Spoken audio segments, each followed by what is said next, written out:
maybe now. My chat's disappeared. Come on, chat.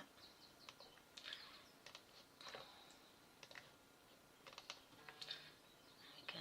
There, maybe now. Oh, that's a bit better. I can hear it now.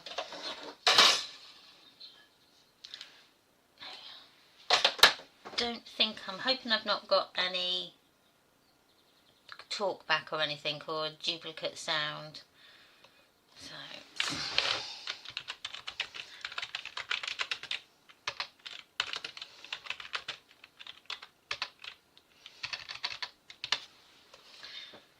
So let's have a look.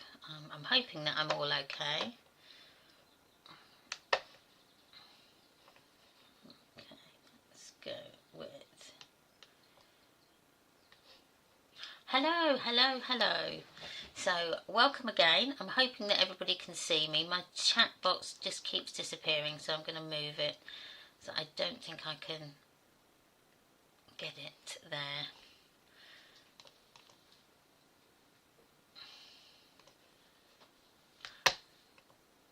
There we go. I'll leave it up there. So, yes, I hope everybody's okay. It says I've got good connection, so hopefully I'm all okay. So welcome again to the International Scrapbook Day, part 2. So I have my friend here crafting along with me. Hello, Lynn. Hello. So Lynn's just there. You're okay, aren't you, Lynn? There we go. Here's my friend Lynn. She's come to craft with us as well, and so she's going to be in the background. So if you hear me talking to somebody, it'll be Lynn in the background. Yeah, so today what we thought we would do, we're going to start with the making of our book. So we'll cut our covers and put that all together. Now I use the construction tape method to put the book together, so it's quite quick and easy, and yeah, it comes together really, really quick. And then I thought what we'll do is we will then work through each page, and we can then put the pages together.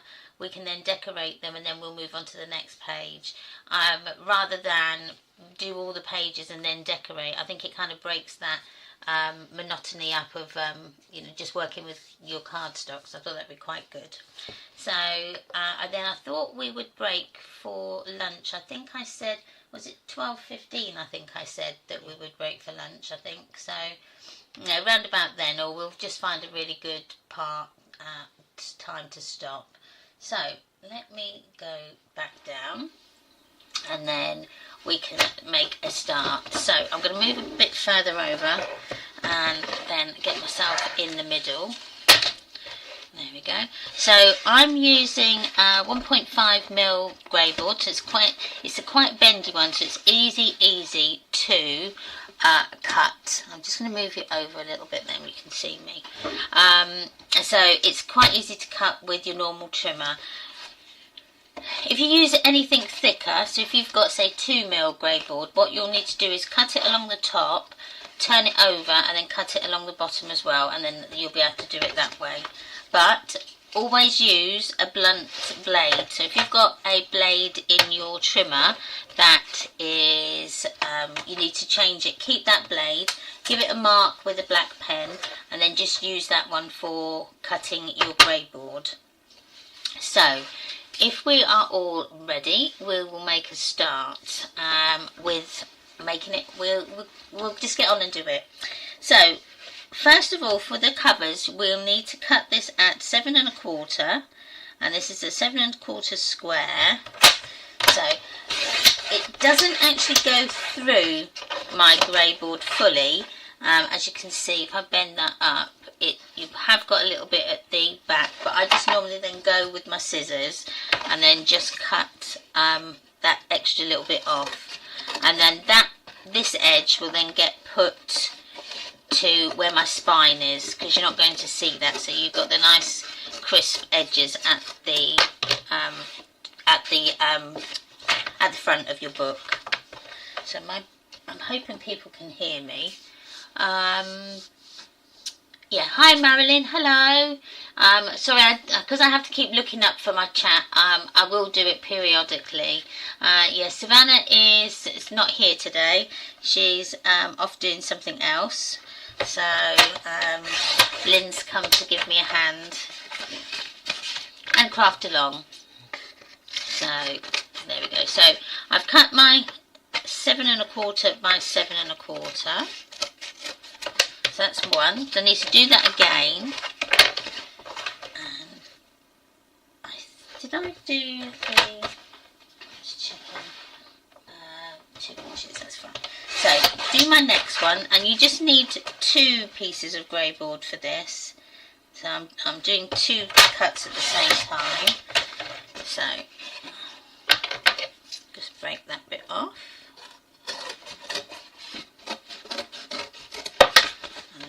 This side.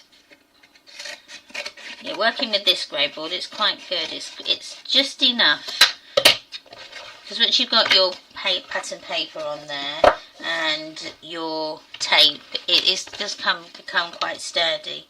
So I'm going to use one of the offcuts now from the A4 just to make my spine. So I've actually cut this part down to 7 1/4 already, so I'm just going to take that bit off, and then I'm just going to work out where my nice straight edge is and use that so that we've got at least one straight edge. And then we're going to make our spine at 2 inches. Okay, that does look a bit small. I've done mine at 2. Yeah, I think I might need to do that a bit wider, actually. You know what? Why did I do that? Yeah, I did. Oh, sorry about that. I knew there was something else. It should have been 2 1/2. I don't know how I managed that. Let me just double check that. Yeah, about 2 1/4 actually.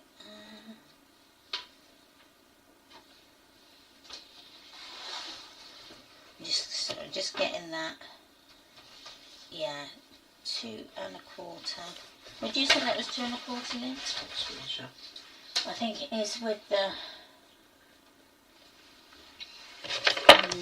I think it might be 2 1/2. You think it's 2 1/2? Yeah? Yeah, I think... Let me just double check. Because I've got the tape on there, I just have to... I squeezed it in and I think 2 1/2. Yeah, it could be. Yeah, I'm so sorry about that. So it's 2 1/2.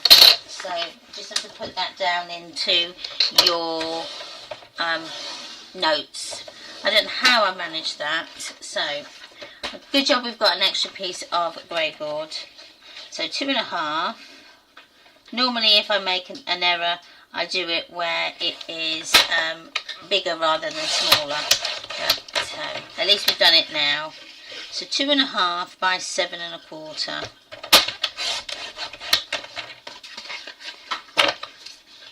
I'm just going to cut that bit there. So I will slow down a little bit in case you've already cut your hinge or your spine already. Just make sure I've got the right one. Yes, 2 1/2. Now, if you've got some like little furry bits, that fuzzy bits from your grey board, if you've got a nail file, then you can just file them off. Now, I have one here. If not, or if you've got a sanding block.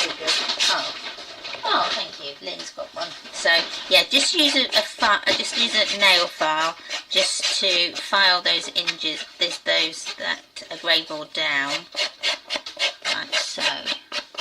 Oh, hi Diane. Lovely to see you. Doesn't seem like it was 5 minutes since you was on last. So just filing those bits down. It was just those little tiny bits there. They just kind of like they don't really matter so much, but if I like to have a nice straight edge.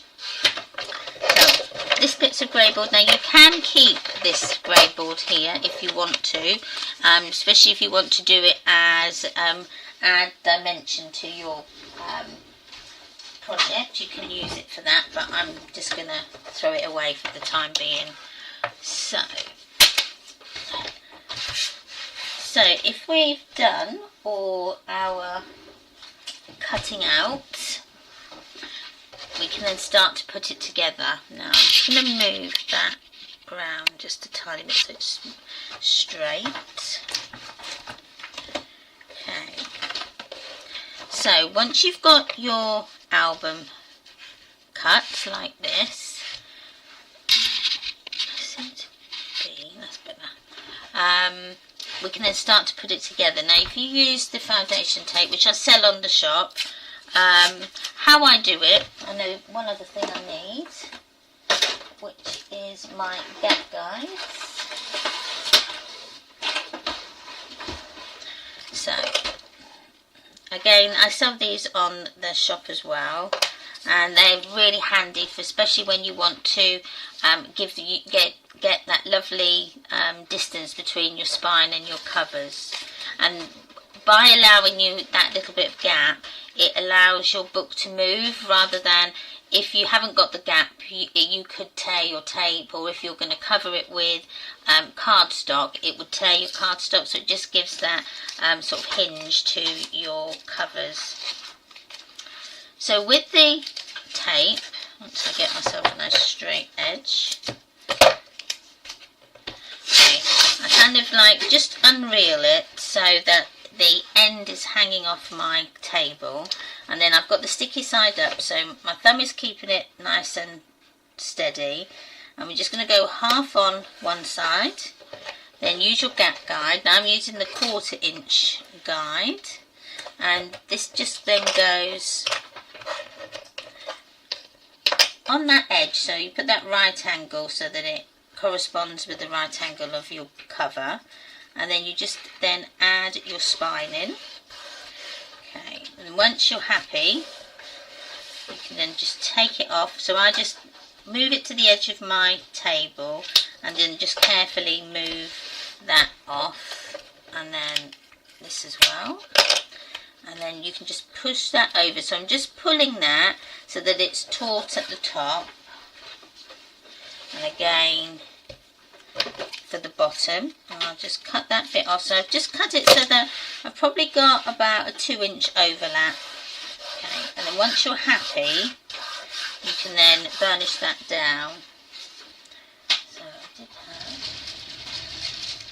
there we go.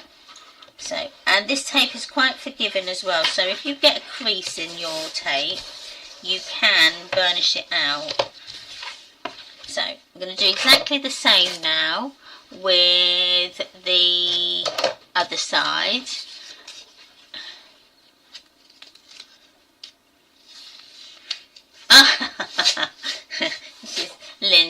Marilyn said, you must be in the craft room heaven with the mini album queen Tamara. Yes, I am.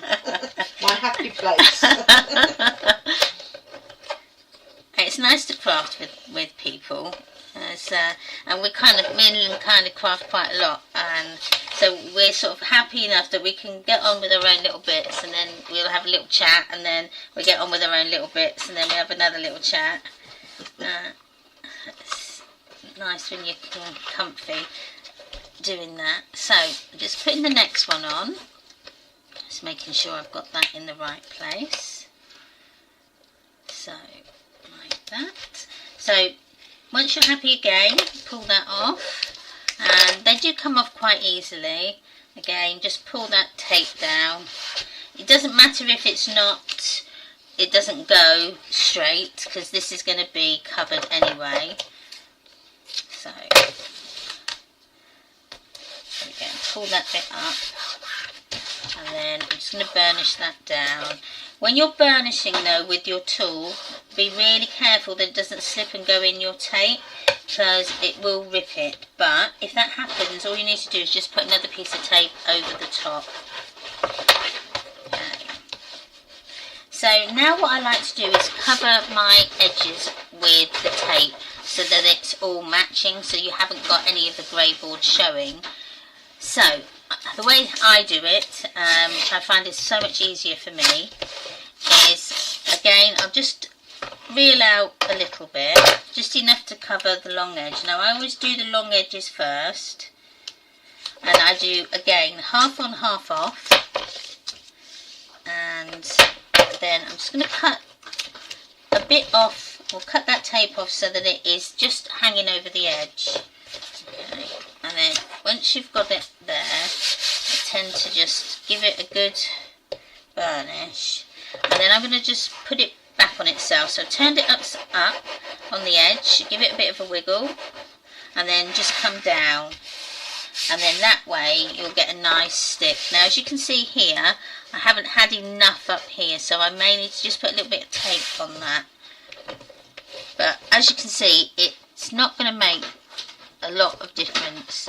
That may do because it is, I think I have a 1/4 inch border around this one. But if that happens, all you do is just take another bit of tape, and I'm going to just put it like so, and then you'll cover that up. And then when you get your pattern paper on there, you're not going to see it. So if I just grab a piece of pattern paper. Oh, I didn't ask actually, what paper is everybody using? So that when you put that along, you're not going to see any of the grey board coming through. I'm going to use the Lost in Paradise paper from Graphic 45. That's what I'm going to use today. It was a toss-up between that and Let It Be. But I thought, I haven't used that Lost in Paradise for a while, so I thought I'd use that. So I'm just doing the other long side. Now if I'm going too fast and you need me to slow down, please let me know.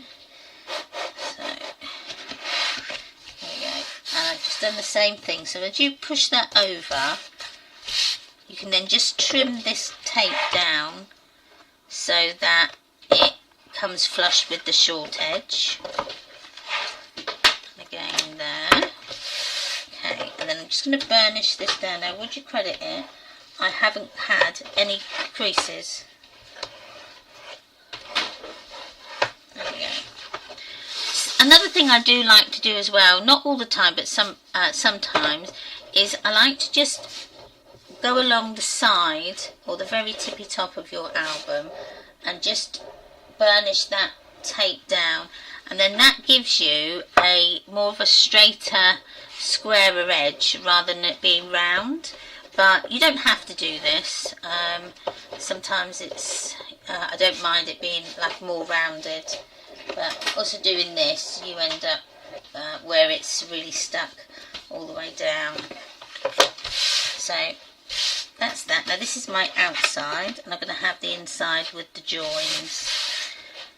So the side pieces are a little bit different, whereas we're going to put the tape actually on the edge of the grey board rather than on the side, because that we need to give this a sort of a mitre. Again, I'm just going to reel off a little bit, probably, I think that's probably about 7 or 8 inches. I mean, it's about 11 inches. And we're going to put this along the top. So I'm going to have the end of my tape go to the end of the grey board, like so. And then I'll just pull it taut, and then just use my finger just to burnish that top edge, like so. And then I'll cut this side at an angle, and then cut this side at an angle, so you kind of like get a bit of an arrow effect. Okay. And then I'm going to do the same with this. Now good scissors for this are the Tim Holtz ones that are the titanium coated, because your scissors, although they do get a little bit gunked up, they don't get as gunked up. But I haven't got those scissors with me, so I'm just using an old pair. You don't want to use your best scissors for this part. And we have all got our favourite scissors. go. So that's my one edge. I'm going to do exactly the same with this. Now, just out of curiosity, now, if I was to measure that, I would never have got the same measurement twice. So, that's pretty good. I forgot to take that bit off. Okay, so on the edge, and then bring it down, burnish, make your cut, so you've got a mitre. And again, it doesn't have to be a perfect mitre, just so that you've got an angle there. And what that does is it will stop it from lifting up. Because if you've got just a straight edge, you've got more chance of it lifting up. And then what I'm doing with this is I'm just pinching the top and then pushing it down so that it sticks, like so. And then, as I say, if you get a crease in that, just use your tool and it will iron it out. So, okay, so that's our book covered. So you will end up with bits of tape that needs to go in the bin. So how are we getting on? How are we doing? I'm going to have a quick drink.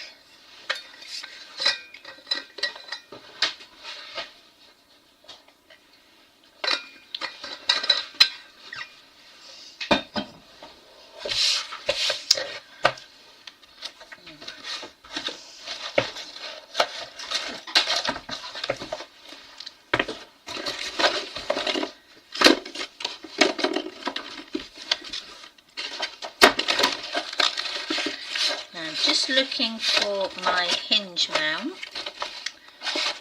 just so that I've got that ready. There we go. So there we go.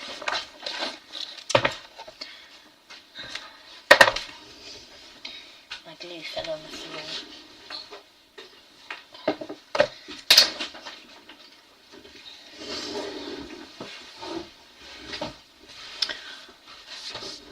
Okay, so are we all good? If you can send me a thumbs up that we're all good and we're all alright. How are you getting on? Brilliant. Right, fantastic.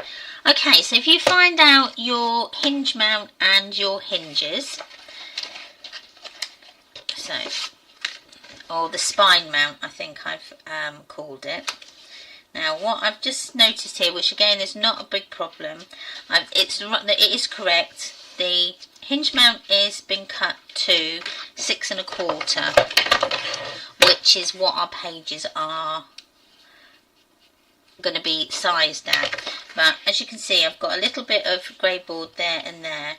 So you've got two options, which you can either put some extra tape on, which I'm going to do, or you could just paint in black if you wanted to, or you could add a centerpiece of black card along the side there. But it's not, if doing that, you've then got less connection with the grey board, so you might find that your tape, your hinges will lift. So just for quickness, and I've just cut to size the tape just to add to those corners, sorry, and to add to that side, like so.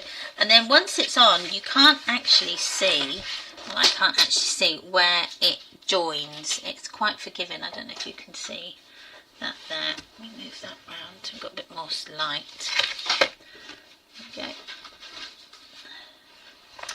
And then when we put our hinge mount back on, it's hidden. Okay, so with the hinge mount now, so this is a technique that I learnt from Claire Charville, and it's the best technique that I think I've ever done. It helps with, because sometimes if you put your tape along all of your hinge mount everywhere, it's got no movement. So how she come up with it is we put our tape down one side of the join and the other, and then do the same on the other hinge, and then we're going to put our tape along all 4 edges of our hinge mount, and it seems to work. And ever since doing that, I never get any of my hinges or anything lift, so it is a really, really good thing. So I'm just going to quickly just measure down, just so that I've got an idea of where to put my tape to. Now, I did have a pencil, and because we've got a 1/2 inch gap, I'm just going to do a 1/2 inch. Now, it's just a guide, so don't worry if your hinge mount covers it, like mine does, but it's just so that we've got a guide of where to put the tape. So I'm going to start with this side. Now we'll add a little bit of glue as well, because if you just put double-sided tape on, it does tend to just lift after a while. The glue on the tape will deteriorate, and then that's when it starts to come unstuck your book. So I've normally got some school tape, but that's somewhere else, so I'm just using this tape. But as I'm putting glue down, it's not going to matter. It's just to give me that stick now, so that we can carry on using our book rather than having to wait for it to dry. So that's my book done, and then bring in the spine mount, and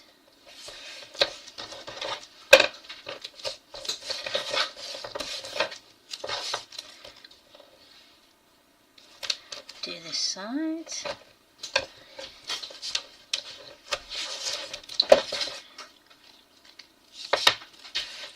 And then this side.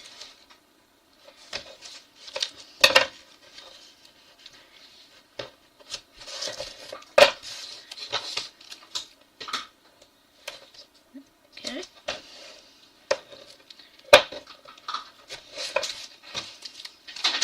So I will burnish this down. Now I have done a little quick tutorial on why it's important to burnish all your tape down, and the only way I can show you is if you've got any red liner tape. I mean, you put your red liner tape down on your black card, you'll see that it doesn't stick all the way, but when you burnish, it kind of like irons it out. So from it going like a clear colour, it goes sort of like a frosted colour, and then when you burnish it goes clear. That's the only way you can really tell how important it is to do that. So with the glue, hopefully I'm not going to fur up, and pencils and poker tools, oh thank you very much, always go missing. So I'm just going to take my tape backing off.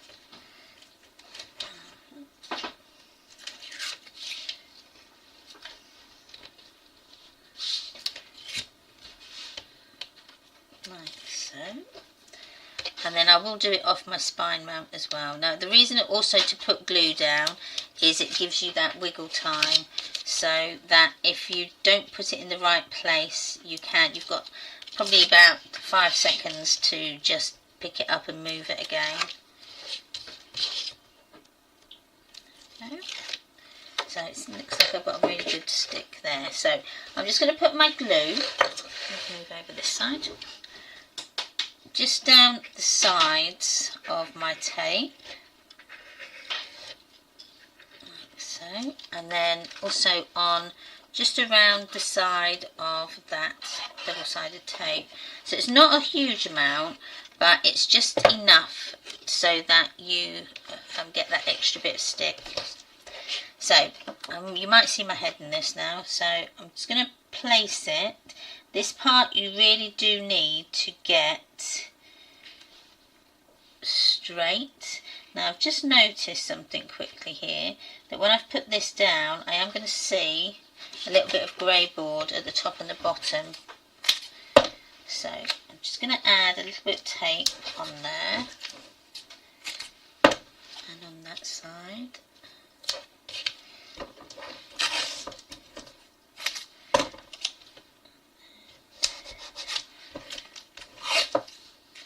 I don't think there's ever a way to do this and you get everything right the first time, so it's just being able to think, well, how do I get over that obstacle?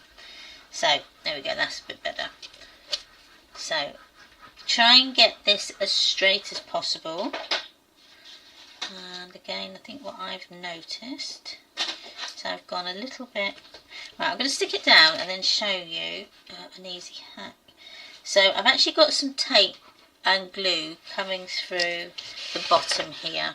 Okay, so another good way to get it off is just use your pokey tool, and you can just move that underneath. There we go.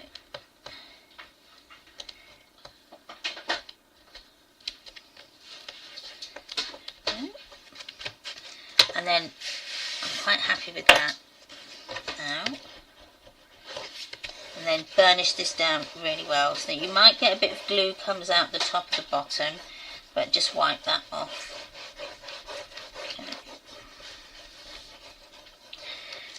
Okay, so now we've got a book. So we need to put our joins in now. So I always use my ruler and use that as a resist. As I pull my cover up, you will then get a nice straight line. Okay, and then do the same with the other side. Find that join and bring that up like so, and then you can give it a little bit of a wiggle, and then that is your book done, like so. So we've now got a book. Now if we hadn't put that hinge mount on, your book would just be really floppy, but with that, just that tiny bit of cardstock, it makes your book a bit more rigid. So is everybody still okay? We're all keeping up, I hope. You're okay? Yeah, brilliant. Oh, brilliant. Lens is looking good. Right, okay, so now we've just come on to our hinges, and they are pretty simple. We're just going to fold them over.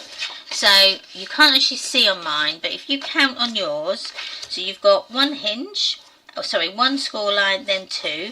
You're going to fold on the second one, okay, and then just burnish that second one down.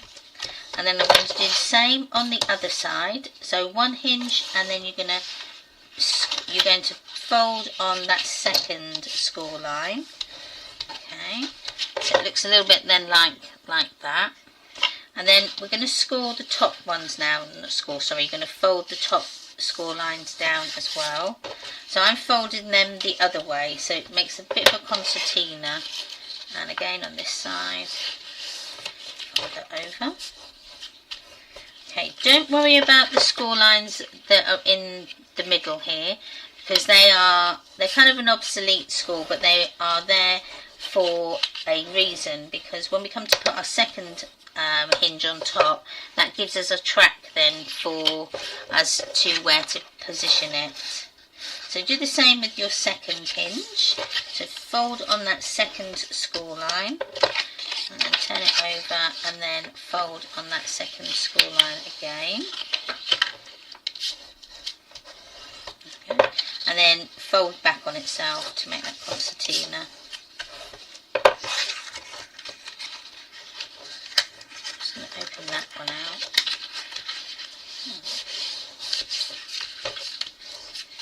There we go. So then you've created your second hinge. Now, we're going to scored that.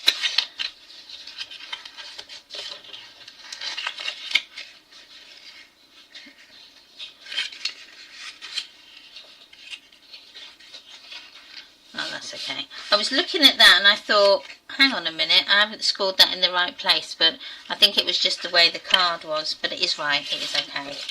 So I'm going to open our hinge one out again. Now where you see those score lines that are in the middle, so you've got like 3 columns in the base of your hinge. So we're going to put our hinge 2 is going to go in that middle trap or middle column.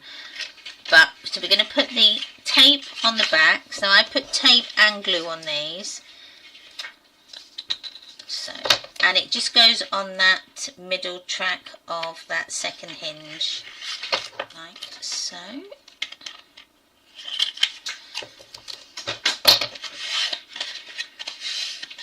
I do like to do this extendable hinge. It is one of my favourite hinges to do because I like my pages to sit flat.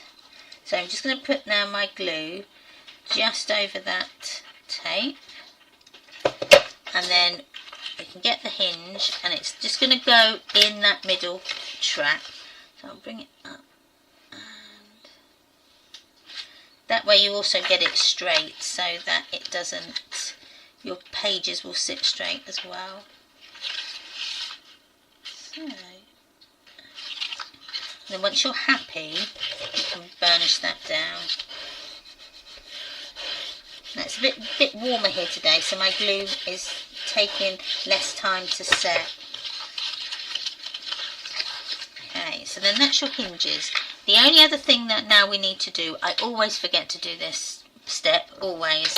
We need to mitre the corners. I always forget to do it before I put them together, but it doesn't make too much difference. So we're just going to mitre those edges so that they give an angle, because then when we put them into our pages, our pocket pages, they're going to fit nicely. So that's 2.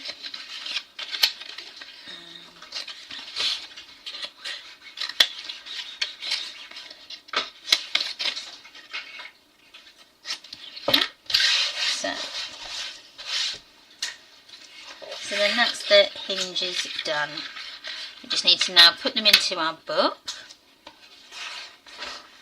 Oh, good morning, Jill. How are you? I'm glad you're here. So for our hinges now, we should have a 1/2 inch either side of our hinge. So I'm going to just mark that on, and I say it's just a rough estimate of where that is, because I'm working black on black, it's hard to see that. So I've just put my line there, and actually if I come up there, that might be better. So it's just 1/2 inch.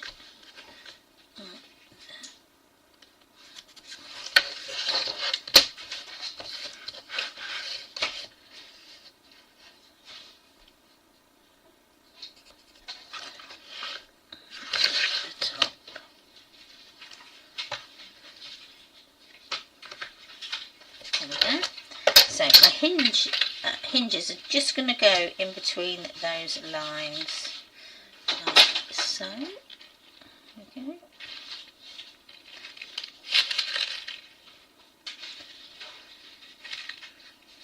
Excellent. So again, your glue and tape, and I'm just going to put a line, just one line of tape on there, and then just use the glue to stick it down all the way. So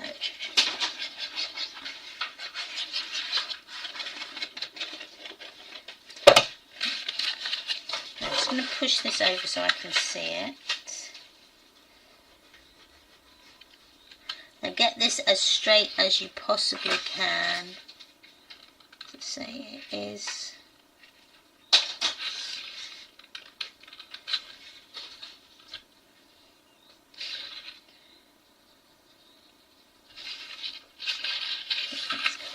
Okay, and once you're happy, burnish that down.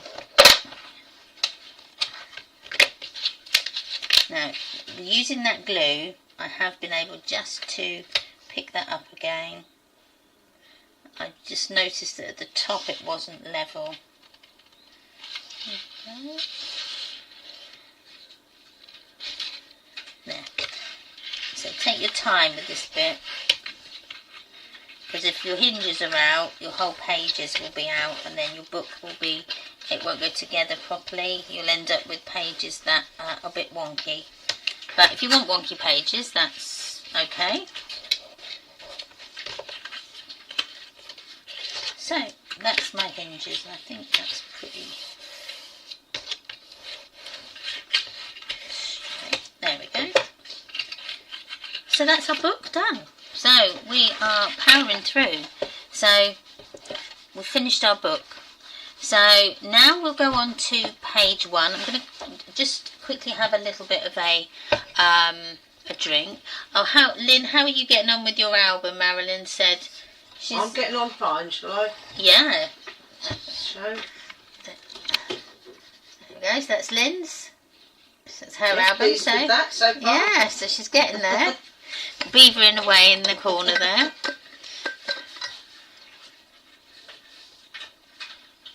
How's everybody else getting on with their albums?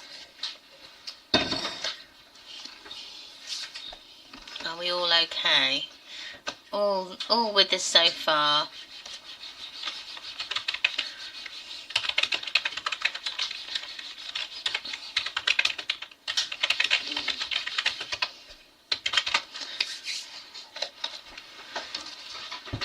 So I'm going to bring in my.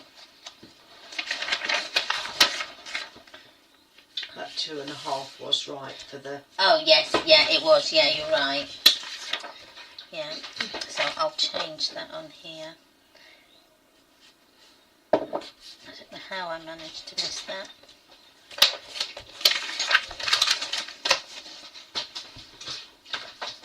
So for page 1, or the page that we're going to do next, we need our pages, which we've already done. All our pages that we are needing to decorate. We just did that yesterday, so we just need one. And I'm going to put that back there so that they're all together. And then the only bit on this that we need is our angled pockets. Now I did put mine in here. Yeah. And your pattern paper. So shall I leave you for about 2 hours to pick your papers, and then we can make a start with the rest of the book. So as I said, I'm doing the Lost in Paradise, because I've got quite a few bits of that. So that's my pattern of paper of choice today. So it's this one. I felt like doing a nice vibrant album. So, and I've got quite a few bits and pieces in here that I tend to keep everything. So I've got all my scraps from previous project, because you never know, they might come in handy. So I'm going to probably just pick just an off-cut piece, I think. So that can go there. And this. So with this, I'm just going to check what I said in my notes so I don't get it wrong. So we're going to cut the pattern paper to the same measurement as our cardstock that we've done, and that was at oh no, hang on, I put it on here. So yeah, sorry, on the diagonal pockets I did put it right. We're going to cut 2 1/8 to 2.5, and then we can cut it down after we've done it. So if we cut that out, so I'm going to just use that back piece. So 2.5 by 2 1/8. Okay. So that's my side, and I knew I'd do that the wrong way. So I'm going to go with the flower bit. No, cut that out the right way. So we want 2 1/8 this side by 2.5. So that's better, that's the right way. Okay. And then we can use this as then our template. So what I'll do is I'll turn it over and I'm just going to give myself a 1/8 of an inch gap between the score line and the score line down here. I'll use one of my clips just to clip that in place. Okay, turn it over, and then I'm just going to draw a line. So using the cardstock as my template, and again you can either use your scissors or use your trimmer. I'm going to use my scissors because they're here, and you can cut that down and then put that on. Now it may be a little bit big, but that's okay, because then how we're going to combat that is we are going to cut about 1/8 of an inch off of the right angle sides of the pattern paper. So about 1/8 of an inch. I'm going to change my blade before I do anything else. So put in my nice fresh blade and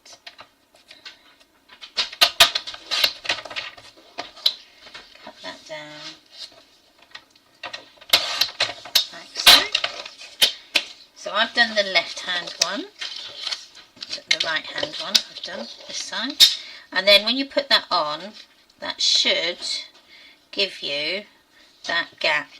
I might just have to take a tiny bit off this side, but it does work, I promise. I've done it a few times now and it did work. There we go. There we go. And then you get that nice border all the way round. There we go. Like so. And you push that back. There. I might take a tiny bit off that top bit.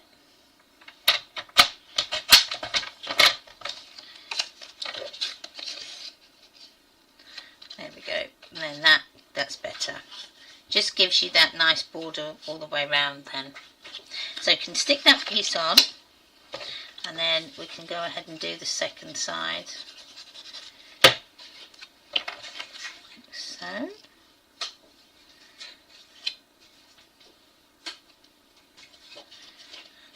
And then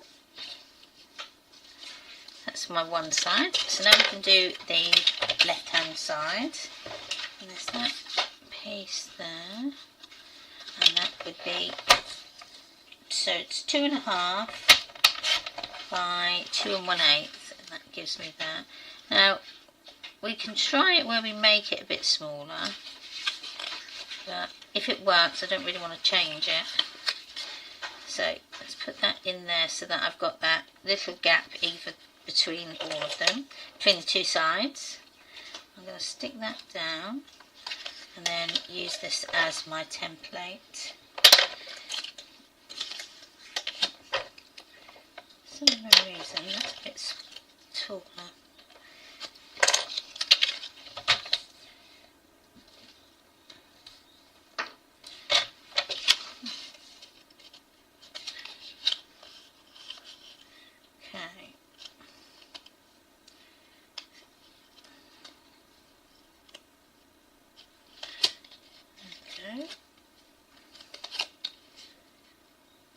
And then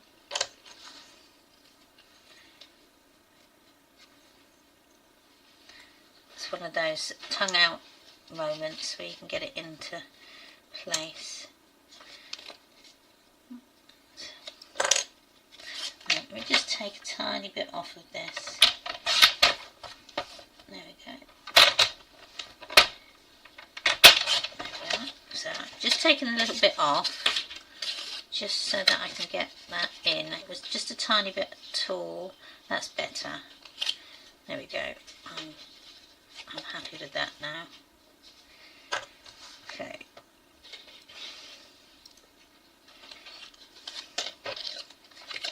Okay, push that And then just use that template as your guide.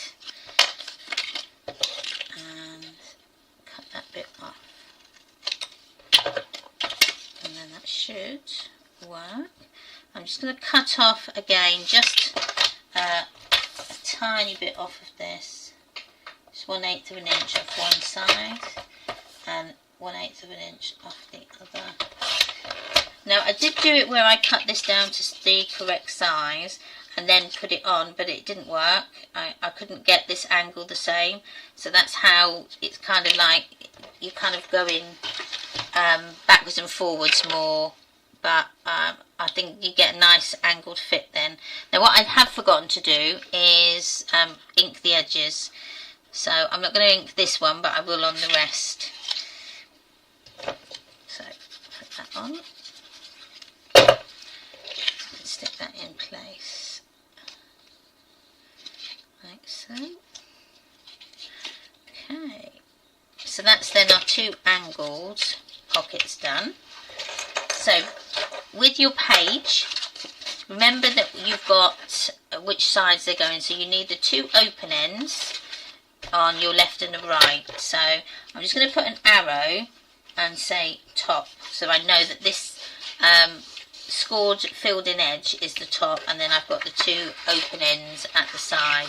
That way you then won't end up sticking it the wrong way. So you can then put these on. Now this again is up to you. You can either have it where you put your 2 pockets next to each other, or you could maybe have them, if you wanted to have them, you know, like that, so that they go in. It's really up to you, but I like them sort of this way, like so. So with that, I'm going to put a little bit of tape just so that it sticks right now, but again I'll add my glue to it as well. Now we're going to stick these on before we add the pattern paper on the actual base of the page, because the base then, the paper, is going to hide the hinges here, so that when you put your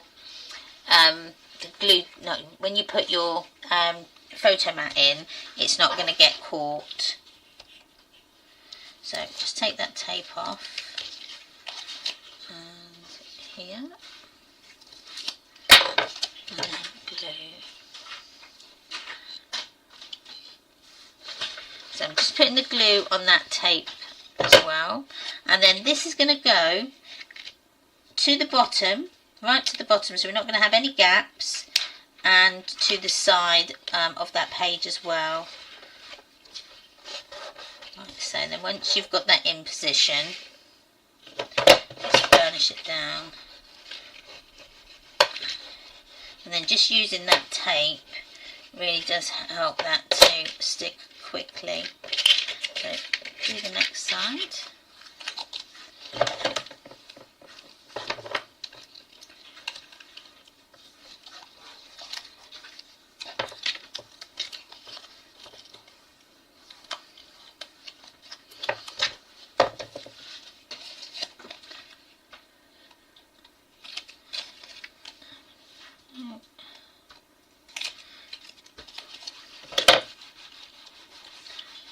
Glue on the tabs as well, put them down, and then right to the edge.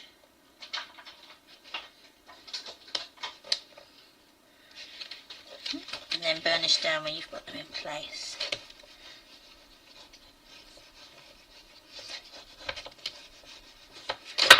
So then that, we're getting there with the page, so that's that part done.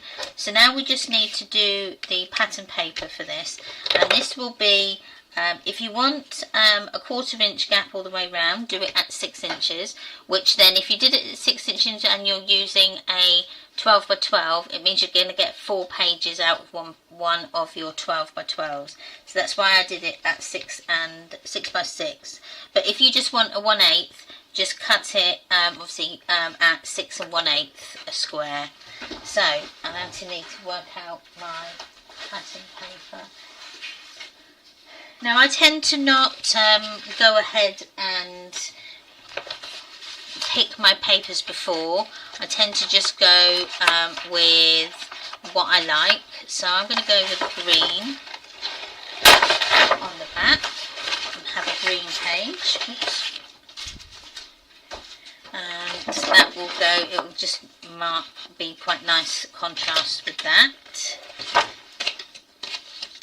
But you could go, I could have gone with an orange I suppose as well, but I'm going to have a contrasting page. So I'm going to cut that at 6 and then this at 6. So then you've got 2 pages there, and I might as well going to cut this down to 6 as well. And then we've got some 6x6 sizes ready to go. Now I have ended up with a bit of a border at the top there. But don't worry too much about that, because if you ink the edges it will cover that up, and then you can cover that bit up with something else. I think it must not have been the completely square 12 by 12. So bring in your page and then make sure you've got it the right way, and then you can just push that down in like so, and then get it into place, and then that gives you that nice border around. So I'm just going to get my ink. Now should I go, I'm going to go with black, no I won't, I'm going to go with brown. I think I've got,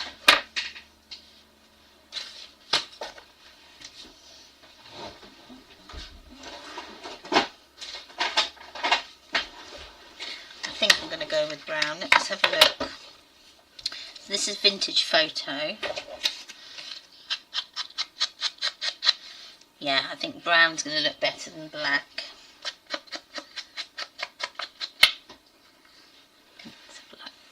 Yeah, I like the brown.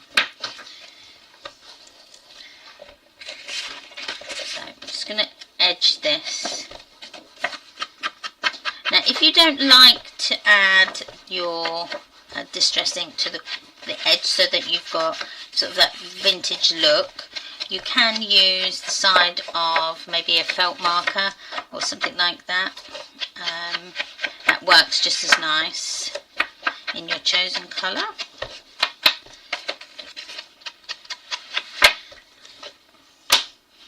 So glue on the back.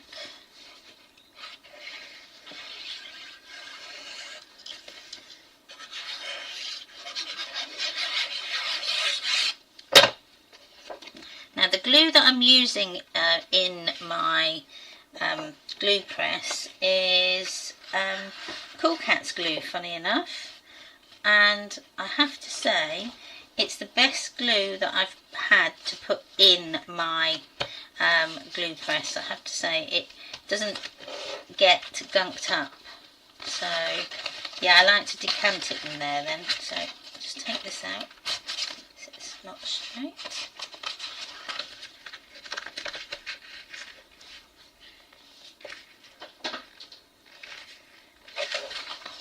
There we go, push that down.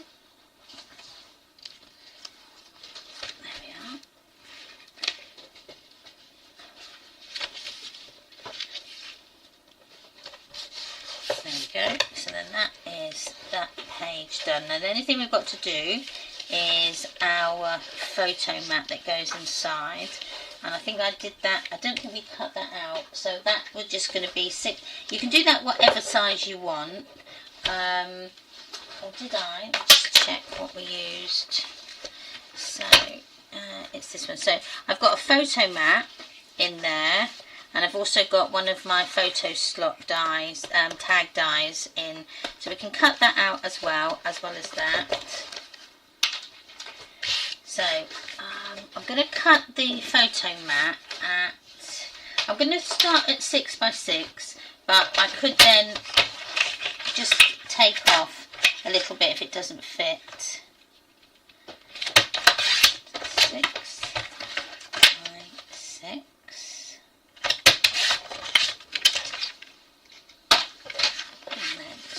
try that. Yeah, now that fits in there nice. And if you want to have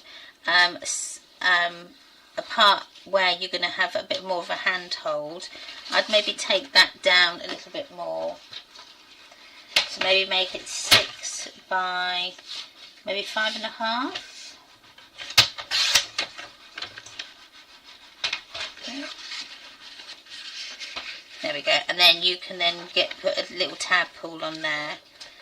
So I'm going to round the edges of this so that they are not so angled.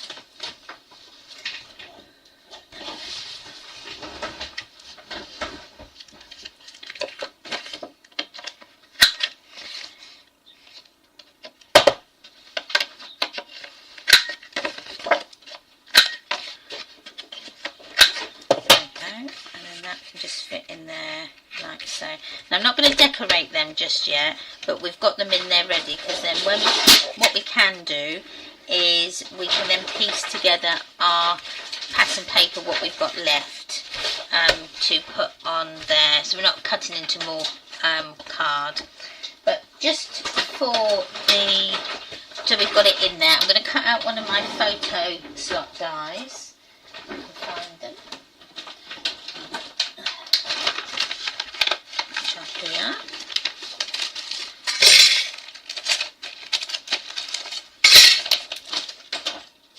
And I'm going to use the scalloped one. I think that would look, I think that would go in there. Yeah, I'm going to use the scalloped one. So you get 2 dies in with this. So you've got, this is the outer die, and then this is the actual photo slot. So the outer die I'm going to cut out of black cardstock.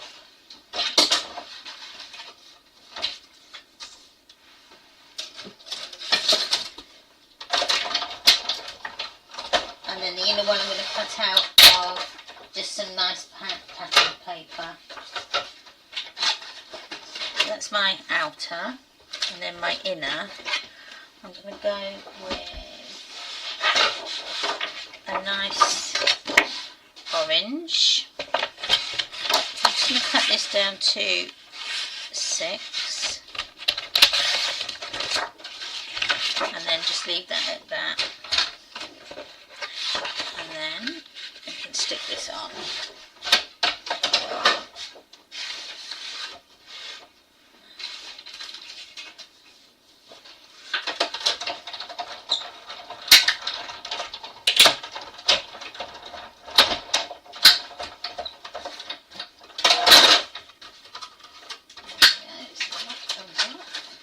So then this is your the bit that goes on the top. So this is where you put your photo mats in, and this takes a 4x3 photo. So I'm going to actually cut that photo bit out of just of some white card.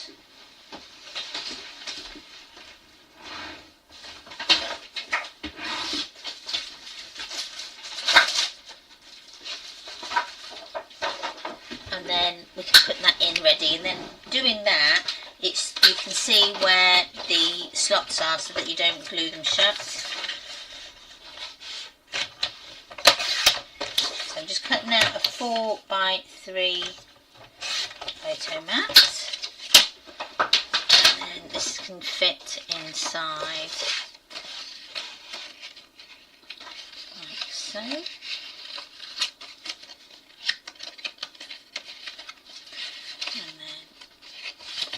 It does fit, just have to just wiggle it about. There we go.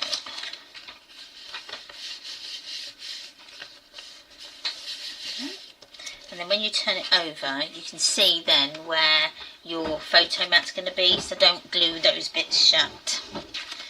So I'm going to glue just around the edge, all the way round.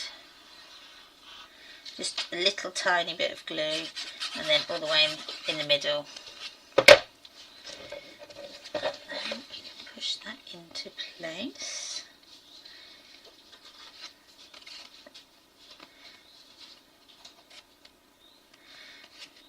And then just wipe off any of the excess glue that comes out. And then that's your photo mat. Now if you don't want to put photo mat in here, you could put a journaling card in there. Looks really good. I did that with this one. I put a journaling card in there. So I put a journaling card, you can see, so they fit them nicely, so you can put one of those in. Oops. So I'm going to leave the photo mat till last. So that's our first page. So now we've got the back bit to do. So I will take that out so that I don't get it mucky. And then we'll move on to page 2. So page 2 is the flap. So this is the angled pockets. So it is these ones on the back. So it's these here, and I really think it's quite effective. That so we've got them cut out, didn't we? That's pockets. Back.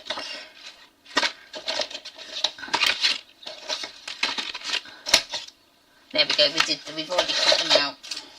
So we've got the flaps and then the angled pockets as well. So we've done those. So we need to cut our pattern paper to. Let me just measure this. If we cut it to 3 inches by 6 1/4, we'll use this as a template again. So what am I going to use? I might use what I just used for the tag.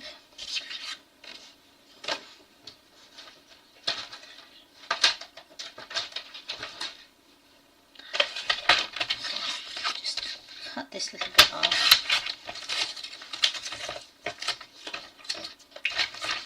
So we're going to go with 3 inches and 3 inches, and that's just 3 by 6 1/4.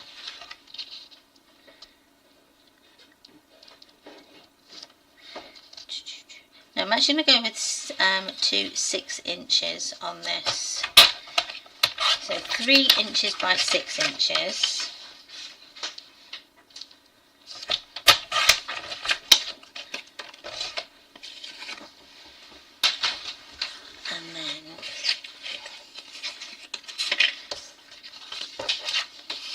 Put it on the back, so get it so that you've got some distance on either side, but put your pattern paper so that it is flush with the second score line of the gusset there.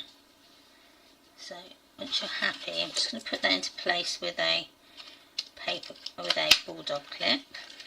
And then I'm going to use the back and just use this then as my template.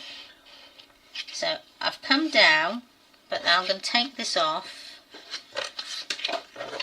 and then just use my ruler just to extend that line. So, and again down here.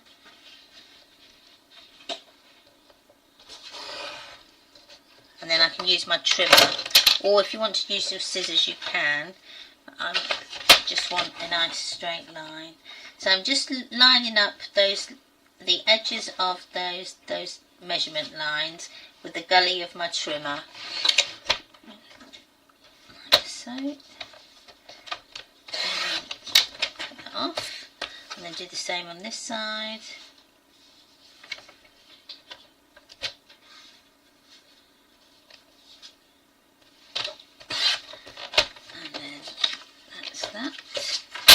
Now we'll just measure it quickly. Right, okay, so now we just need to take off a little tiny bit along the top. So about 1/8 of an inch.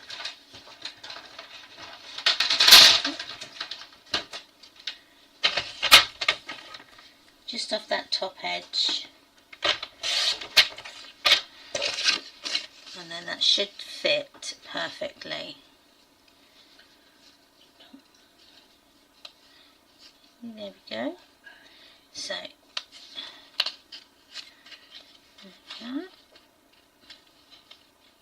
that fits nicely. If you want to take a little bit more off, which I think I may, I'd rather take off a little bit first of all, and then just inch down. So I've actually taken off about 1/4 of an inch, but that's better. There we go.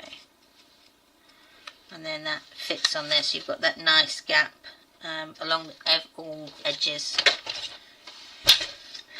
So I will ink these, so don't forget.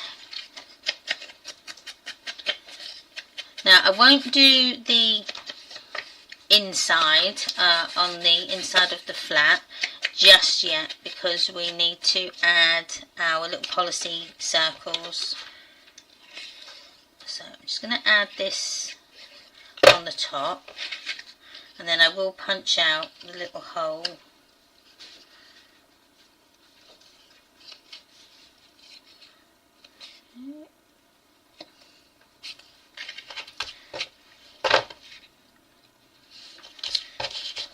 Just burnish that down.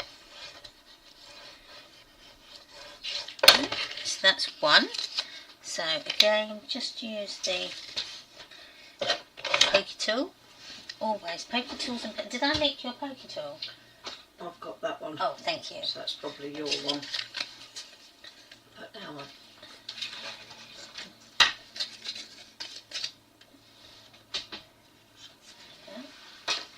So just poke your hole through. So that's done. And so then we can go ahead and do the same with the bottom one. I know it seems a bit of a an odd way round it, but I did it where I cut it to size, but it just wouldn't. I couldn't get the border strips around the matte and layering right, so this was the only way I could come up with it. So somebody else might be able to do it a bit differently. You do what works for you. So I'm just going to extend those lines all the way down. This way, and then I'll put it in place and then work out my layers.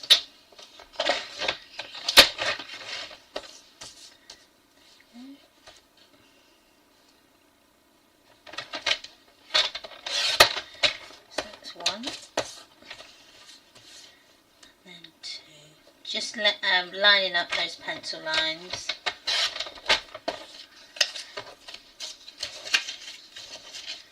Put that there. Then just put this into place, and then I can work out. Yeah, it just needs that 1/4 inch taken off. But I'm going to go with the same as what I did before. I'm going to do 1/8 and then work my way up.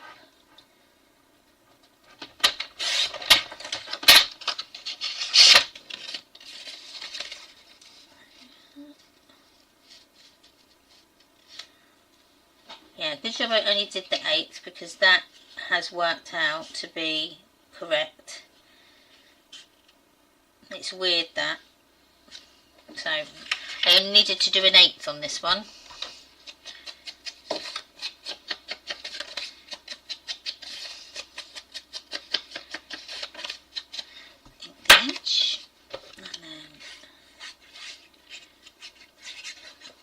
So if you've got any circle punches, you can use them for this. Now I think I've got 1/2 inch and 3/4 of an 1/8 of an inch one circle. I think that's what my sizes are. But I'll have a look in just a second. I'm just going to punch this hole out, like so. Through that side. Okay, so circle punches. I think that's 1/2. I think that one might be too big. So I've got 1/2 and 1 inch. So So I'm just going to try them just to see whether or not it might be a bit big. If it is, I'll go down in size. No, that's not too bad, I don't think. Let me just poke a hole through this. So this is my little circle tool. So it's sized to fit different size circles, so that if you haven't got the dies, because not everybody's got the dies, so this is just an easier way to do it. So you end up getting your hole in the middle in the right place, so that when you come to then put it your brad on, you've got perfectly centered brad. So that's one. And then I'm just going to cut this out of, this one might be a bit small. I'm going to go with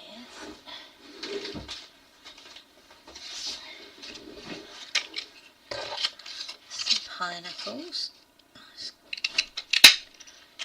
Oh, the dogs might just decide to have a little bark in a minute. Excuse me for just a second. Yeah, you can. I think there's just somebody at the door. I don't know if it's Savannah might want to come in, but I do apologise if the dogs start barking. They'll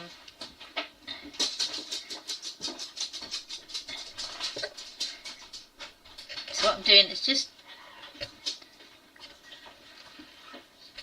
It was Savannah. She's just come in. So and they haven't barked. Yeah, so, oh, there we go. Okay, they've just heard them. I do apologise, I'm really sorry.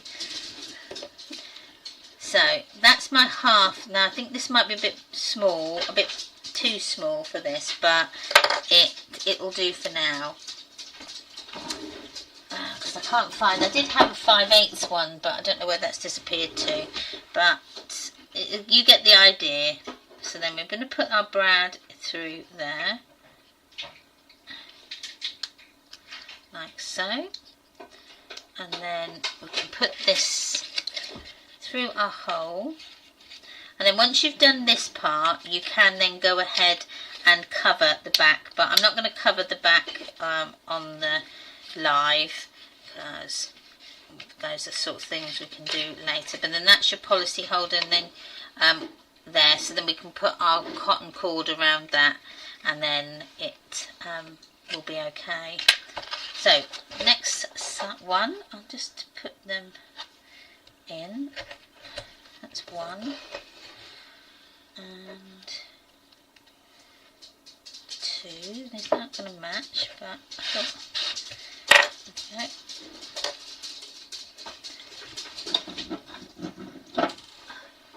Oh, hi Marisol! How are you? Lovely to see you. Oh yes, I bet you're having a house full of people, and I think is that French, Lynn? Merci. Oh, I can't see. Oh, hold on, let me move this down, and then you can see it. Oh, wrong way. Sorry, just give me a second. So it's at the bottom here.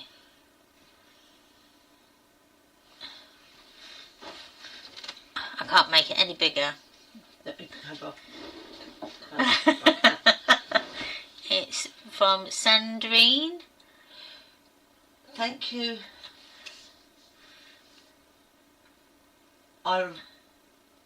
Something your project, but something. There's a couple of words there I don't know. No. Sorry. Oh, that's okay. Yeah. Google Translate would be good.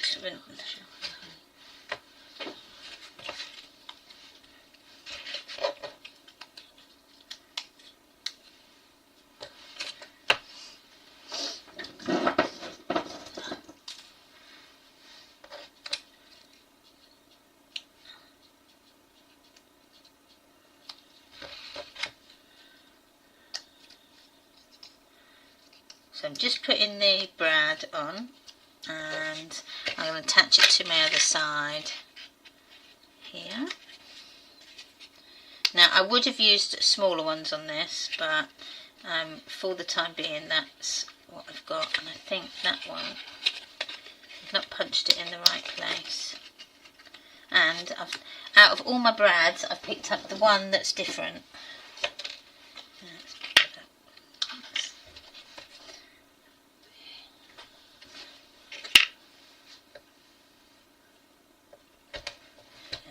Get it in the right place.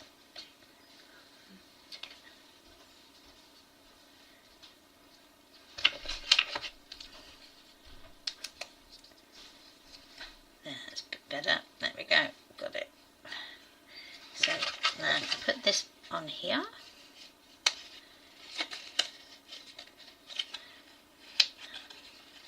And then that's my policy holder bits. And then we can start to put it together. Now you've got the side bits to do, but again I'm not going to do that online. We can do that when we're off and do those finishing bits. Now where did I put my page?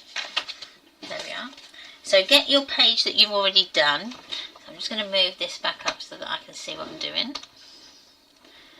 And then there we are.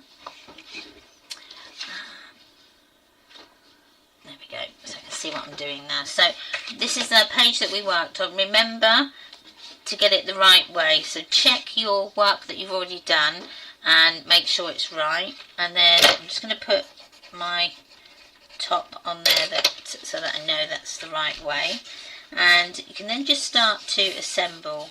So I'm going to put the angled pockets on, the angled flaps on first, and I'm putting the glue on the the mounting fold side, because this is what's going to connect to the base of your page.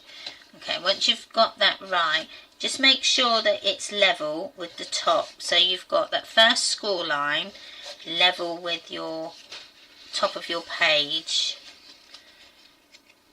Yeah, and then just burnish down when you're happy. There we go. And then push that over like so.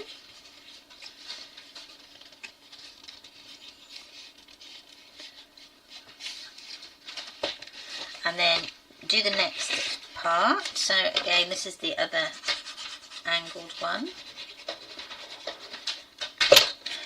Now I've done something similar to this in my swap page for one of the ladies that I was swapping with.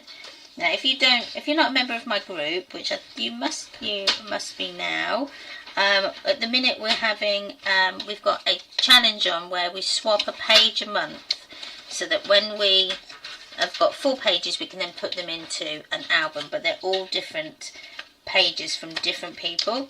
And so it's going to be quite a mishmash of a book, but I think it's going to look really nice when they're finished. So for my swap page I did this same design, but I put in a flap of acetate in this part. But when I put them together, I noticed that this point I'd actually not measured up, so I've actually cut then this point off and then had it as like a straight line, and it looked really effective, I have to say, because I used these same measurements, but I missed one measurement out. But because I'd already cut it and put it all on the page, I didn't want to take it off. So with the flaps here, so we're going to put the flaps, now they're going to go actually into those the ends of your actual page. So where your hinges are going to go, they're going to fit on there. So they're going to attach to that page but underneath. So this one we need to put our glue on that valley fold side. Okay. And then this one is just going to attach again to that first, up to that first score line, but make sure you can get, you've got a nice even gap between the tops and the bottom of those angled flaps. Okay, and then just when you're happy, burnish that in place. I'm just going to just burnish that extra score line down a bit more so that I've got that bit of a gusset there. So that's one. And then the second. And then again, you can put your pattern paper on this at your leisure. Hopefully we might get some time. I was just looking at the time. I just didn't want to run out of time and not have a finished project.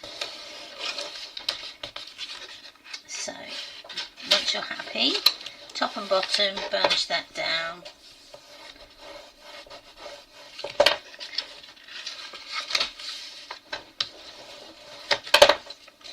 So that folds up like that.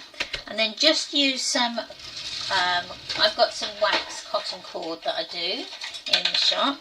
And I'm going to go, I thought I had a really good orange, but I haven't. So I'm going to go with red actually, because red looks quite nice. So you can go with black. Black would look equally as good.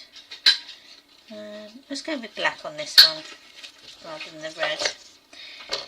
So I'm just taking off probably about, I don't know, 12 inches, maybe a bit longer than that. And then you're just going to wrap that around that policy circle. It goes underneath the black. And then push that down. And take that off.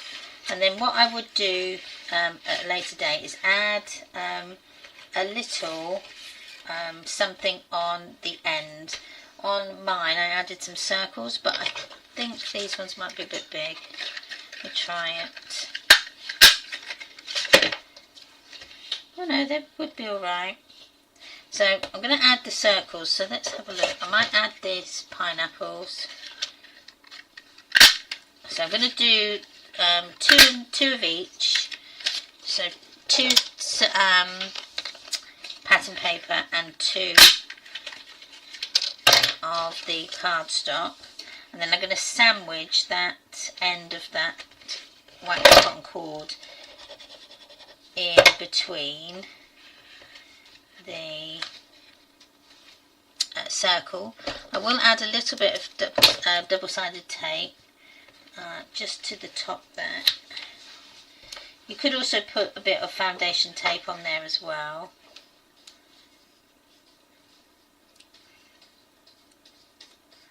There we go. So just take that off and then add that on there. I'm going to put a bit more glue on the other circle and then sandwich that in between like so. And then you can put your pattern paper pieces on. I will add some, wrong one.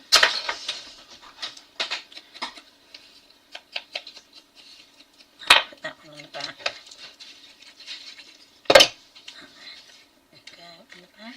Now another good thing to add on this is either glossy accents, looks really nice, just to make that stand out a bit more, or I've got some domed resin pieces, circles that I've used, which also look very nice. I haven't got them to hand. And just add that on there. And then I'm going to cut this end bit off. Now another thing that you could do is make some paper beads, and you can maybe add a paper bead on the end there. That would look really nice too. So that's one page done. So how are we doing, everybody? All okay? We all still with us? Crafting along? Yes, I'm going to be live, Maricel, this afternoon from 1:45 British time. So yeah, I'm going to have about an hour left, and then we'll break for lunch. I think that means thank you, love your project, I think. Yeah, there were 2 words there I wasn't sure, and I can't out my phone. Yeah, I'm so sorry. I feel really bad that I can't speak another language. I think it's French, isn't it? Yes. Yeah. Yeah. So I do apologise. Replay. Yes, I think it's going to. It will be live all the time. It will be left on my channel, so you'll be able to watch it backwards. So you know, you can pause, rewind, to make sure that you you can stop me talking.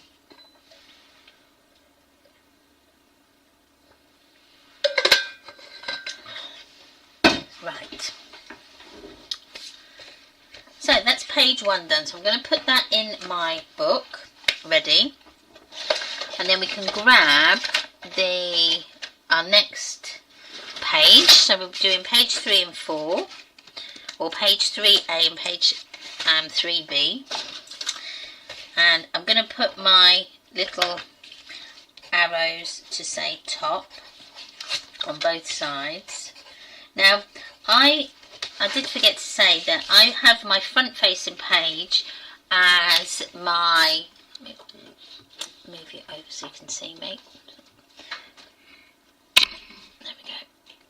So hello. So I have my front facing page where it's the full page, so it's the smooth side, and then my back-siding page I have with the glue tabs all the time. You don't have to, it doesn't really matter which way you have them. I just like that part at the back. So put your tops on to mark so that you know.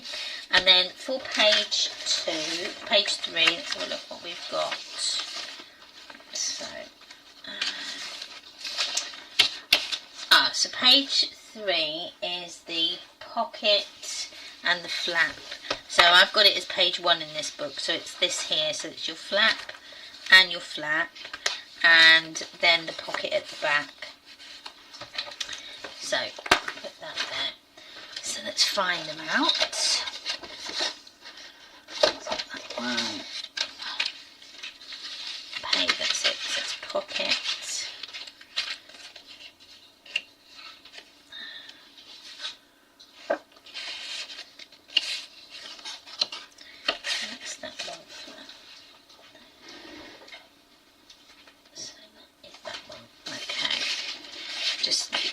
Making sure what I've got.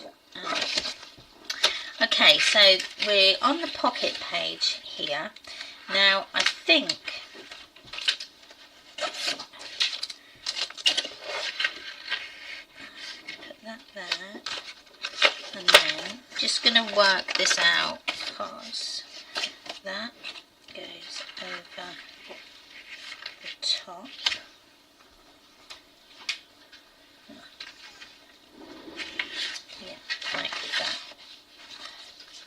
So I'm going to have it so that that's there. I think what I may have done, I may have added another score line in here that I shouldn't have done.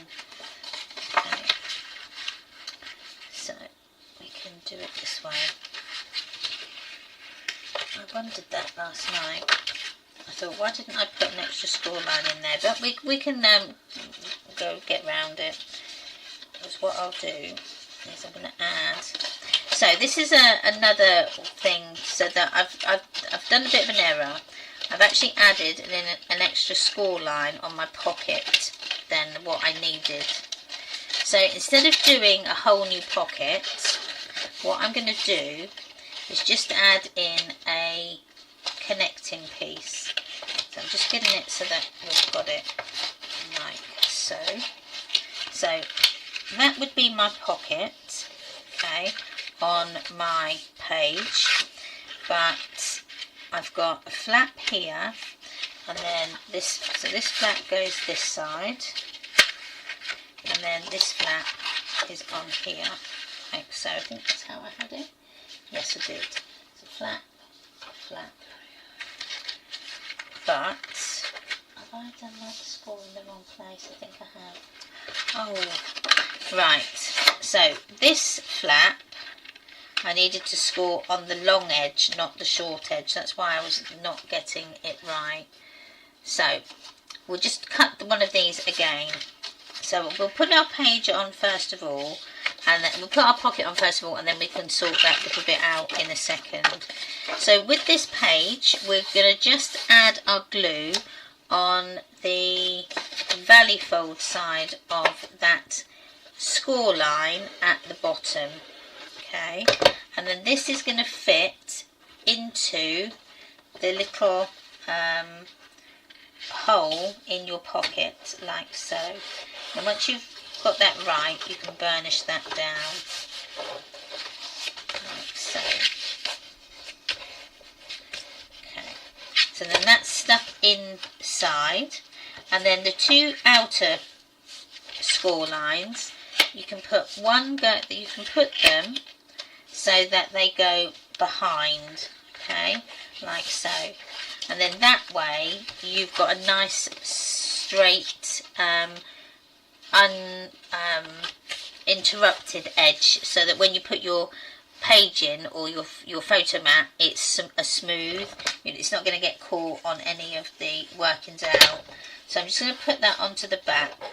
So that's why we ended up with that extra smidge, just to allow for that. So there we go, push that down, and then add that. These are also going on the valley fold side, and that's going round the back, like so. Get that. Just burnish it down, just gets that glue a little bit hotter, and then it will eventually stick. There. So then that's your pocket on, and we still make sure that the glue tab goes into that pocket and not over it, so that you shut it off. Make sure it goes in that pocket. As you can see, that's my pocket there, and then it's nice, it's still open, because this is what you need to go on your hinges. So we just need to cut out this extra flap, because I've actually put it on I've done my score line on the wrong page, on the wrong side. But if you wanted to keep it like that, you could have it where the flap comes over like that, and then this one goes maybe this side. So although I've done a wrong score, you can get around it if you want to, but just to keep with the book, I'm going to redo this flap one. So flap one should have been, let's get my workings out here, 5 by 6 1/4, and it should be scored on the long side. So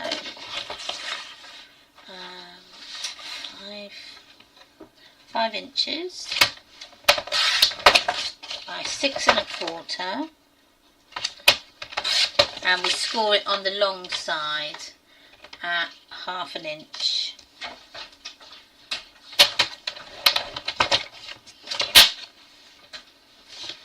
So sorry about that, guys. There we go.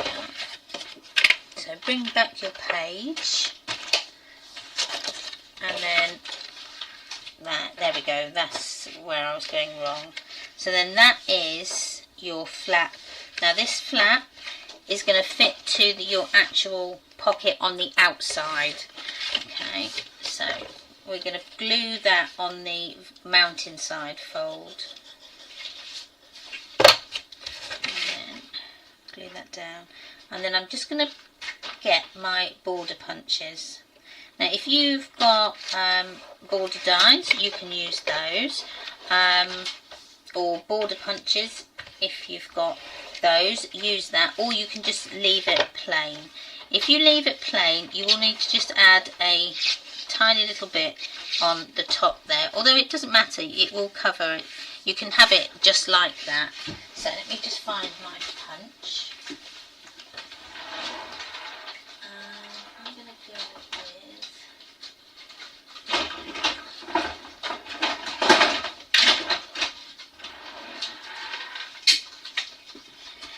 trying to use some of my older craft tools. They're in a drawer gathering dust, and I remember I used to love using those. So Yes, so I'm going to just cut another piece out that's going to measure 6 1/4. Now it might be too much and we may need to cut it down, but I'm going to just leave that at 6 1/4 for the moment. Okay.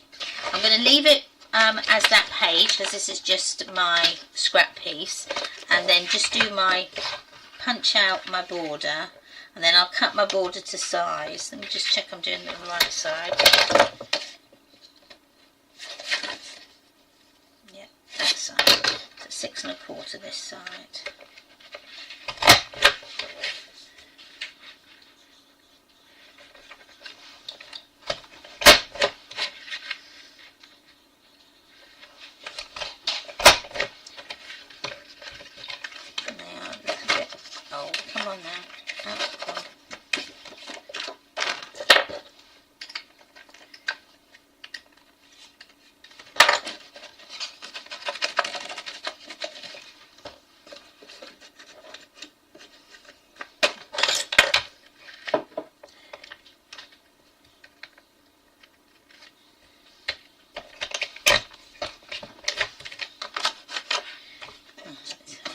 This next side. For some reason I think I've got something stuck in there. There we go. Right. Punch take 2.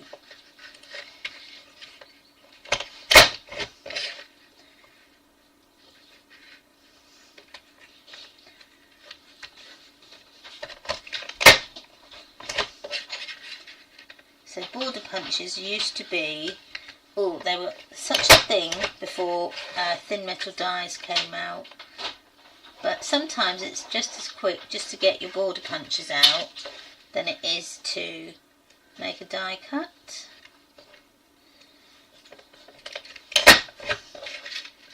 So that's my border. Just take that off. And then I'm going to cut this down now to about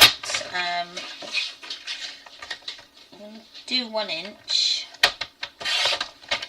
and then that gives me then a little bit of leeway to work with on my page. Pull my page out, and then this is going to fit in my pocket like so. Now I might need to take just a smidge off, yeah, just a tiny bit, and then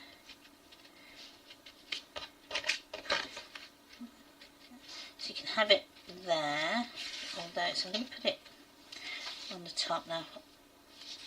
I wanted it so that you could see that border.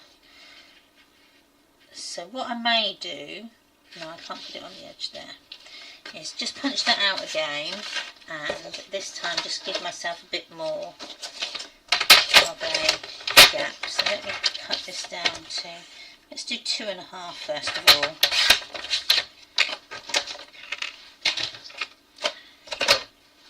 I quite like this border punch. I think it's going to go really well with the papers. So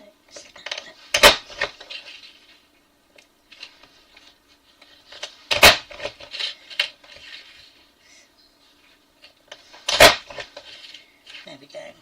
Now I did say I was going to cut it off just slightly, just a smidge on the edge there, so probably just about 1/8 of an inch, just so that it allows me to get it into my pocket.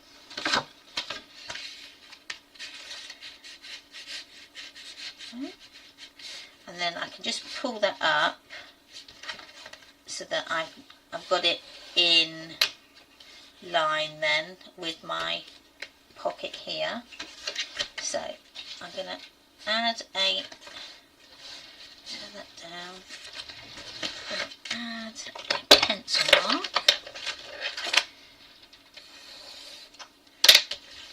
and then I can put my glue along there. You right then? Yes, yeah. So just add my glue, not above that penciled line. And then you can just slide that into place then, all the way down.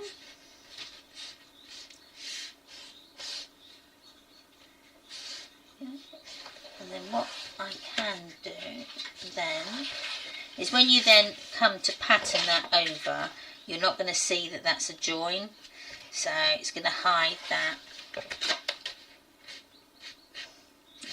Just a nice way so that you can then definitely work out where you want that to go. So that's your pocket, your flap, and then you need your little flap that is then going to go this way. So then this flap just gets glued onto your bottom flap here. So I hope everybody's still with me and we're all doing okay. So this flap, you're going to glue this onto the mountain, onto the valley fold, and it's going to go onto the back of your first flap, so flap 1. So work out your, so I'm just going to bi-eye it where I want my flap to be. There we go, like so, and then burnish that down. Now, one thing I need here is my magnet, so I'm going to put my magnets on now before I forget. So like that. And then you can put the magnets on. I did use magnets in this, I did. Yes, I did. So the magnets that I've got, they're only tiny ones, so I'm going to use a few just to keep that in place.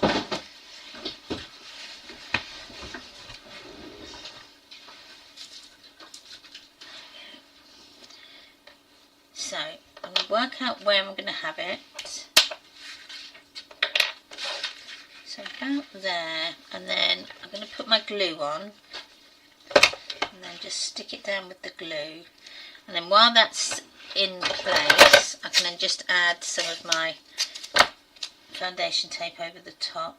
Make sure you put your magnet down so that it is far enough away from the edge, because what you don't want to do is have any paper or glue or tape or anything showing. So once you've got that magnet in, again, it doesn't matter where it goes on the flap. Just make, you know, it doesn't have to be dead centre. So just put it bi-eye it. But if you want to put it dead centre, then you can do. And then you can put that on. So I've put one on the back, I've put one on the back and then one on the front. So then I'm going to add my next piece. Now my next magnet, and what I'm going to do with this is I'm just going to add some tape, but put it so that it's sticky side up over the magnet that's down, and then let it snap into place. And then when you push that over, it's going to sit underneath and it be in the correct position. Now you could, if you wanted to, just add another one under here, which I will do, just so that it's closed underneath, because these magnets aren't very strong. So if you've got stronger magnets, then you'd only probably need to use 2. Okay, but that's not going to be in the right place. So for that, I'm now going to add my magnet on this side, and it's going to go underneath here.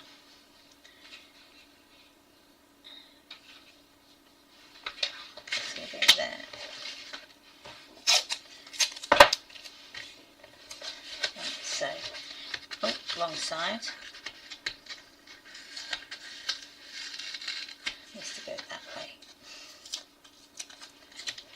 There we go. Get it right.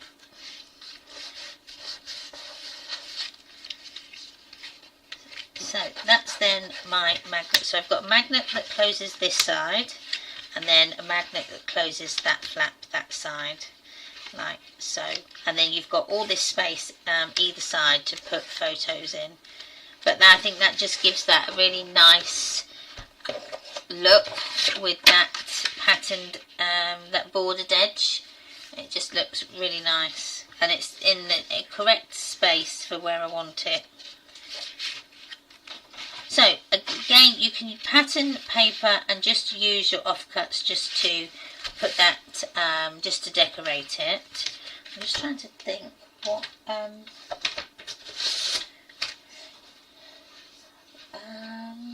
yeah, on the top of this I've added a journaling card, and then I've added another tuck spot in here.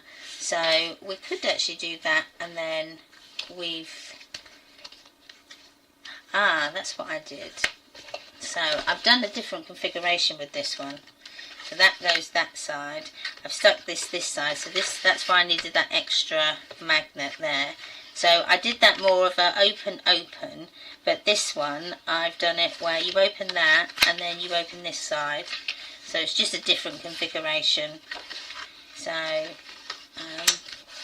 yeah, it doesn't matter. You can do it however you like. These things happen. So to decorate, so I'm going to do the front so that we can add the actual tuck spot. And I did have some journaling little cards here, which I think I got out.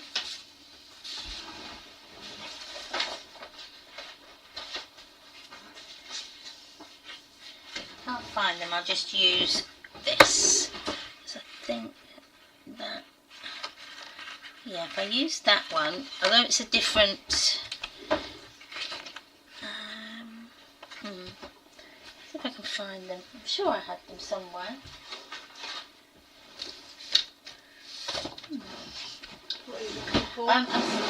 They're in a little pack. They're sort of some journaling little cards. I thought I'd put them all.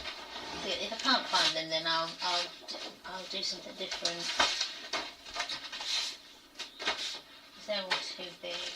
They're in just a little packet. Put on the floor.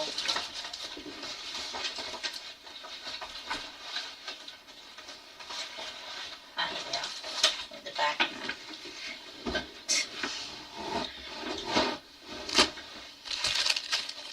So, I'm going to use one of the 4x3 journaling cards here. So let's go with, I want a portrait one rather than a landscape. So maybe that's one there. And that can go, it goes there, and then you've got a place here then to put your tag that comes out, like so. Is everybody happy for me to do this, or do you want me to just carry on and start to make the other pages up? What do you think? I'm only assembling at the moment. You're just so assembling, I'm separately. Okay. So we can then, I'll finish this page, and then what we'll do is I think we'll go ahead and then just make all the pages up, and then if we get time at the end, we'll then we can then put our pattern paper on. That makes sense. Is that okay for everybody? If that's okay, give me a thumbs up. Right, so I'm just going to add my backing to this now. So I'm going to make this one so this is 4 inches by 3 inches. So I'm going to make it at 4 1/4 by 3 1/4 to give me that extra border mat and layer.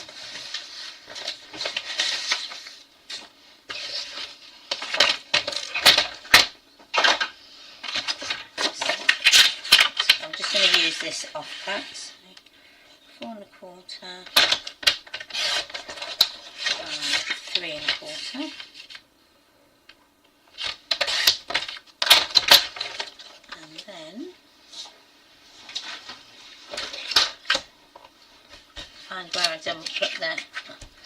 Yeah, so that, and then that can go. Actually, that's quite nice. We'll put that one on.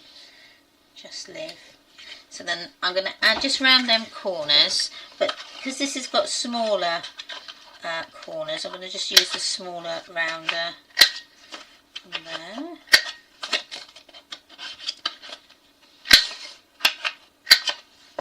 And then we can add that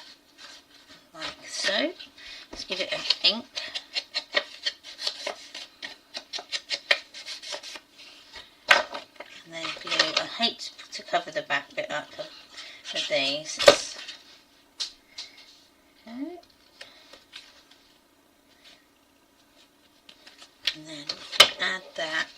Now I'm just going to add it and then add in the paper underneath, because I don't need it underneath the tag. We can just add that little bit there. So I'm going to, sorry about that, they will bark. So I'm going to just add this, probably about 1.5 inches.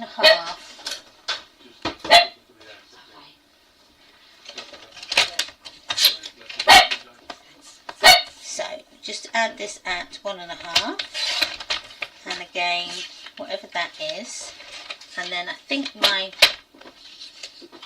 it was 5, so I'm going to do this at 4 3/4, and the same with this one, 4 3/4.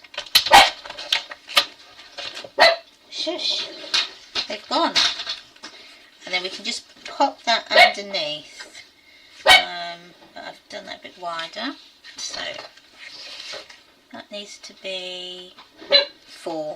That's 1 inch out, so just make this at 4. There we go. So 4. So yours would be different. So you might have, if you wanted to pattern all of it, but I don't see the point because you're not actually going to see right underneath. So let me just ink that edge quick. So again, I'm just going to ink 3 edges. And then come around like so. And then we can add the glue just on the back. Like that.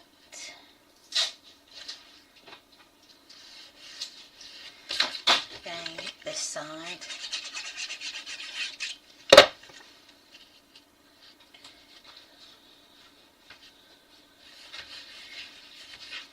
Oh, put it upside down.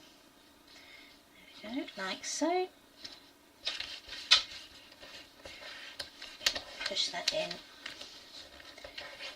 It will go down, promise. There we are. And then when you come to add this, you can just add that straight on the top and just add your glue along the top edges. Like so. And then you've got a nice tuck spot then. So the tuck spot, I would probably go with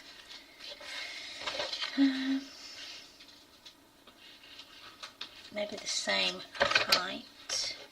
So I'll probably go with 4.5 by possibly 3 3/4.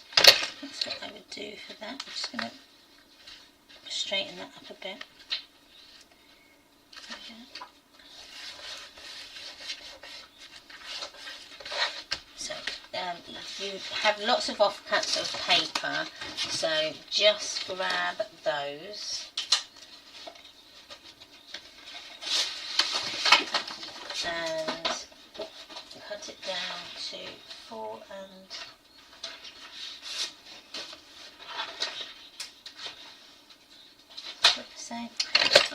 mine like a sieve, 4.5.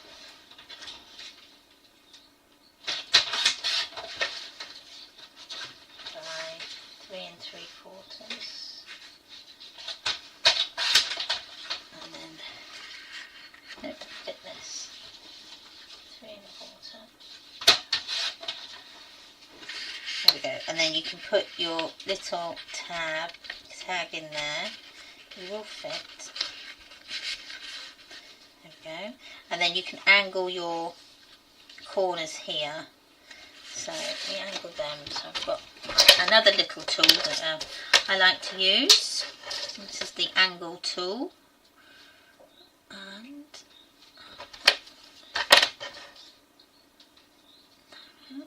I just use my pencil just to take that bit off. And again on this side.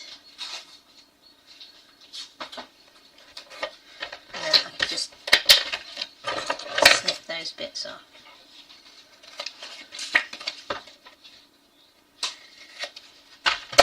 that can go in there, and you would decorate it, put your pattern paper on there and things. There you go. Once that goes in and out a few times, it will become a bit easier. So that then is your page 3. So let's move on to page 4, and then yeah, we'll get those done. I think that might be a better way. I think I'm sort of taking a bit more time doing the decorating. So page 3B is the deconstructed page, which we actually did yesterday. So we already put our acetate on, so that's all done. So that just really needs sticking onto the page. So really it's up to you how you want to have this on. So you can have your flap so that it goes down sort of this way, or you can have it where you've got your acetate where it's more it's going portrait rather than landscape. So I'm going to have it exactly as I had it in my book, but I might go, yeah, I'm going to go that way. Shall I go like that?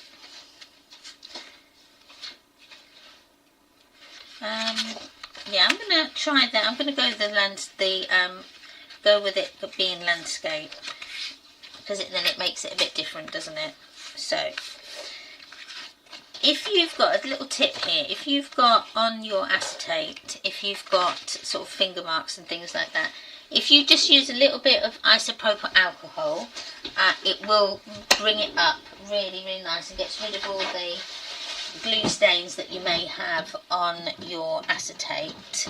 So just put a little bit onto a paper towel and just wipe it over. And because it's alcohol, it will dissipate, so you don't worry too much about it getting onto your cardstock. So and once you're happy and you've got all of those off, I mean you'll still end up with a few bits of fluff on there, but then you end up with not so many sort of finger marks and things on there.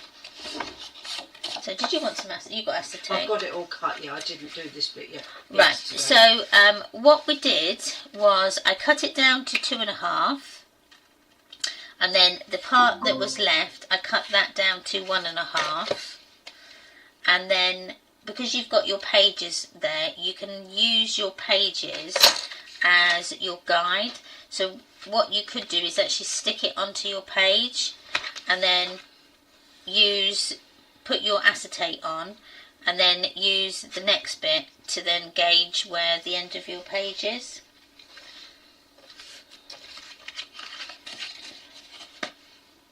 So I'm going to glue on the just checking that I've got it the right way. So that's my top. So I'm going to glue on the mountainside fold for this one, and put it so that it's right up close to that edge, so it's level with that edge of your page. Make sure that you've got your level at the bottom, so make sure that's nice and level, and then when you're happy, burnish that down. Move that over a little bit. Okay. Just want that page to be level, and the flap to be level with the page. There we go. There we are. So burnish that down when you're happy. And then we've now got a top opening page rather than a side opening one like that, so makes it a little bit different. So you lift it up. So we also had then these little pieces which were the cover pieces, which we can just put on the back, and all they do is they're just perfectly sized just to hide your double-sided tape and your glue pieces that are on the back of the acetate. And then we can just put that on just there, and then you'll just size your pattern paper to fit. Now another way of doing this is if you wanted to have a flap, you could have the flap that went over that bottom bit, so it would encase the acetate in that, and that looks really nice as well. So add that last bit there.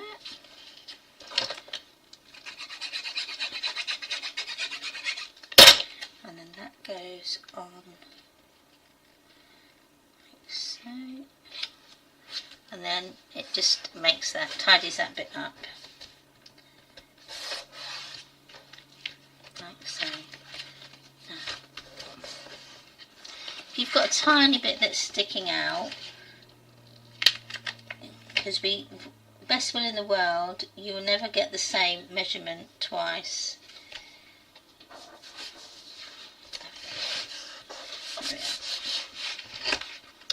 And then when you're happy, just burnish that down. Wipe that again. There we are. So I've just got a bit sticking over there, which is from my border punch. I'll take that off. So that's your page, one page, and then your next page with our little flap. Now you could put a magnet on here if you want to, but I'm not going to bother. I'm just going to have that because it's going to stay shut anyway. But you could put a little magnet on there. So that's that next page. So then so that's 4 pages done. So page 3. Again, I'm just going to put my arrow on each of those so that I know which is the top and the bottom.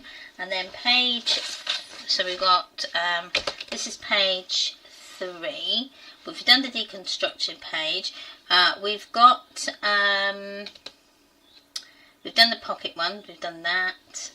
So, page 4, yeah, 1, 2, 3, have I missed a page? Let me have a look. So we've done that and that. I think I've missed a page. That's those pages. And we're not on the twist and pop yet. Have I missed? No, we've done the pocket and that. Let me look in my book. So that page we've done, that page we've done, that page we've done. This page, we can do this page now, which is quite a nice simple page to do, because all that is a flap that flaps over, and then we use one of the wavy pocket dies in there. So we'll do that one now, so that's really easy. So, did I? Yeah. So this is so it's just one piece of cardstock for this. So I'm going to put that on the front side. Now for the front side, I'm going to have it where my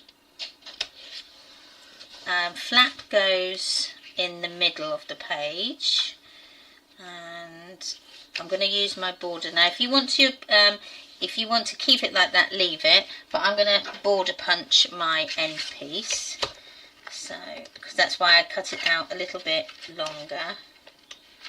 So let me just border punch that down, and that's about there. I think that's right. Inside.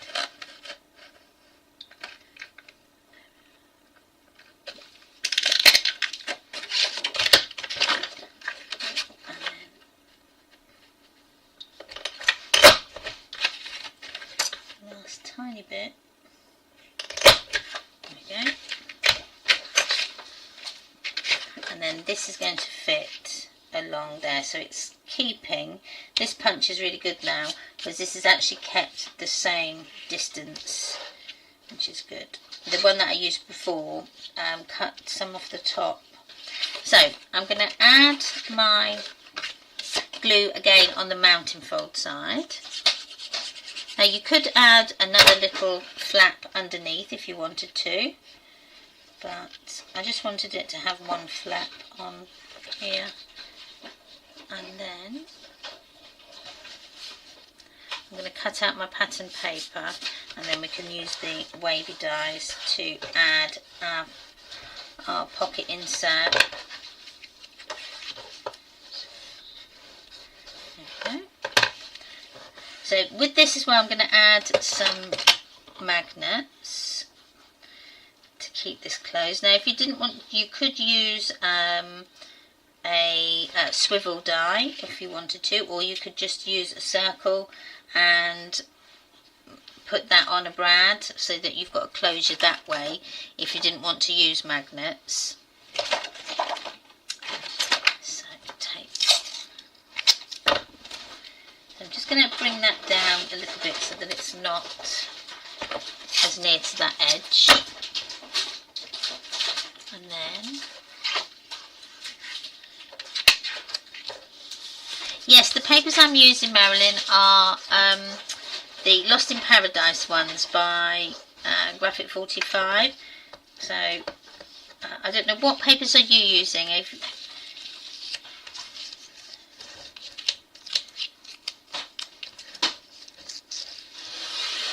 So I've just saw I put my magnet up the wrong way, so I've just turned it round so the sticky side was up.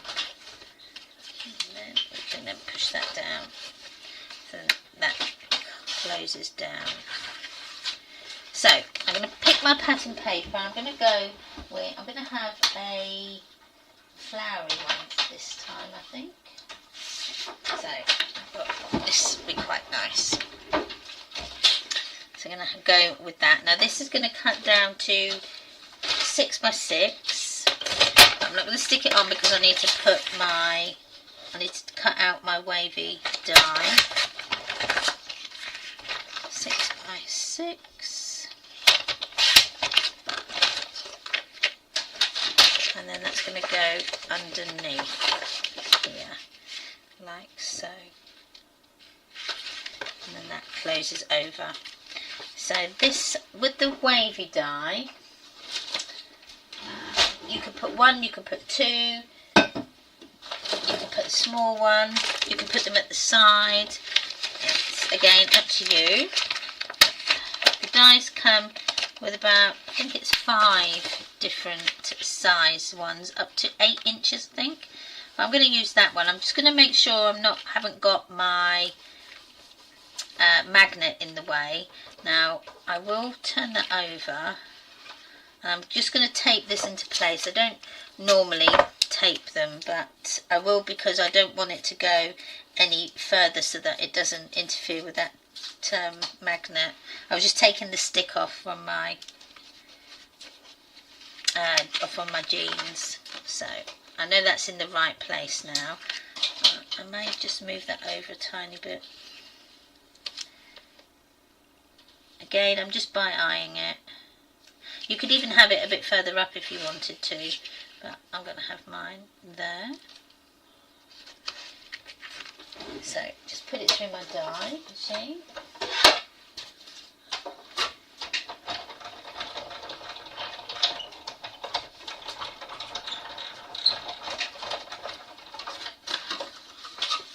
Now you could take and keep the little bit that comes out, but I'm not going to. What I'm going to do is I'm going to cut an orange piece of scrap that I may have.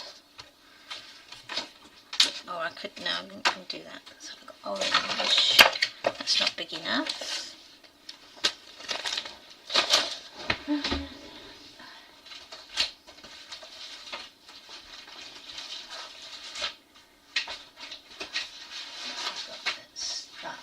I've got some blue. Let's have a look. We'll see what the blue looks like. So the blue looks quite nice, but I think the orange would look nicer. So I'm going to cut another bit of orange. And I just want about about an inch maybe. And then that's going to give me a nice contrast. The border punch. Yeah, of course you can. Yeah.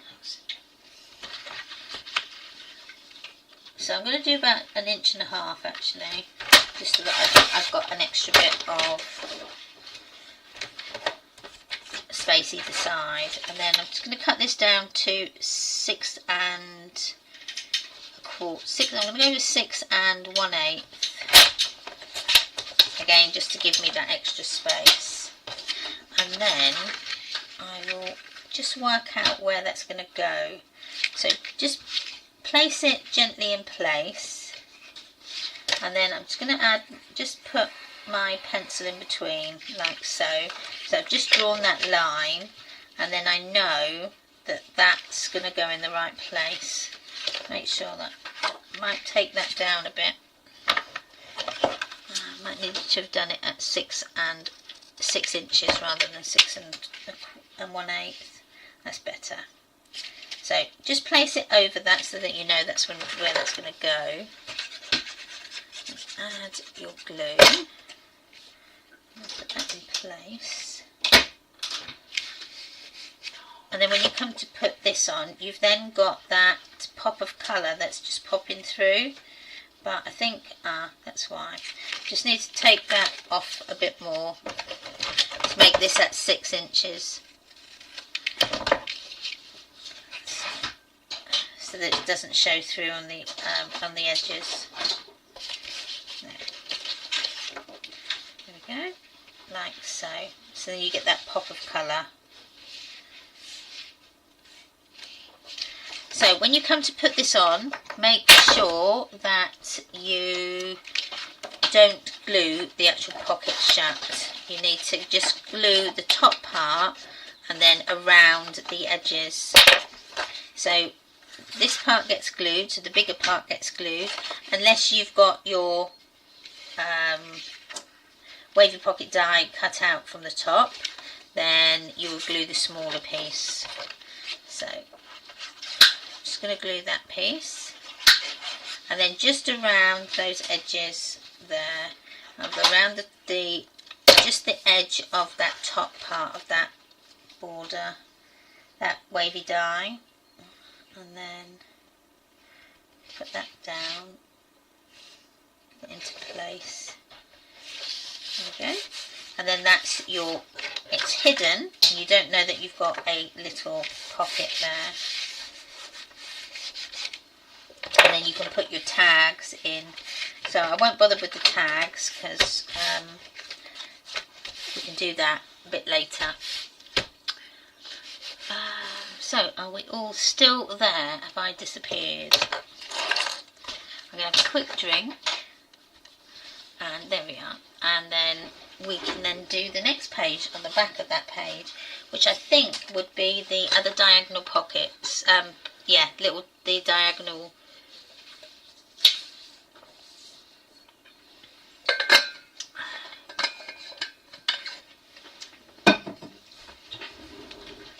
So, the next page is the diagonal ones, I think.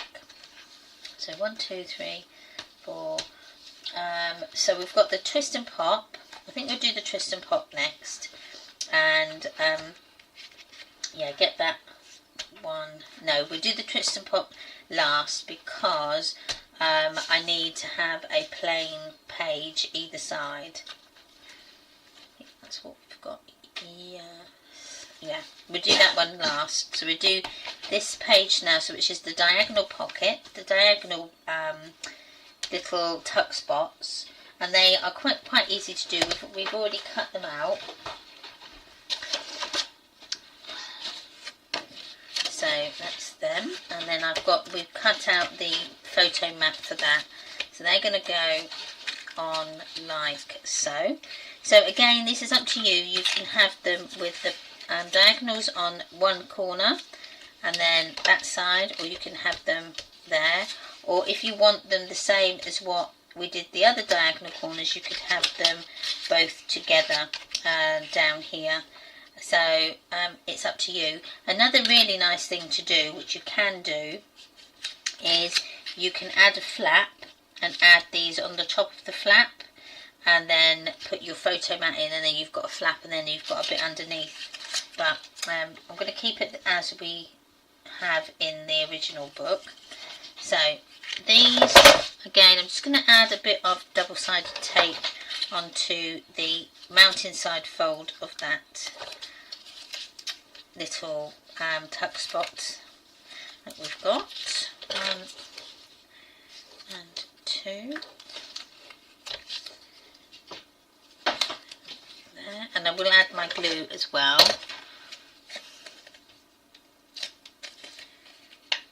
So, taking the double-sided tape off, add your glue.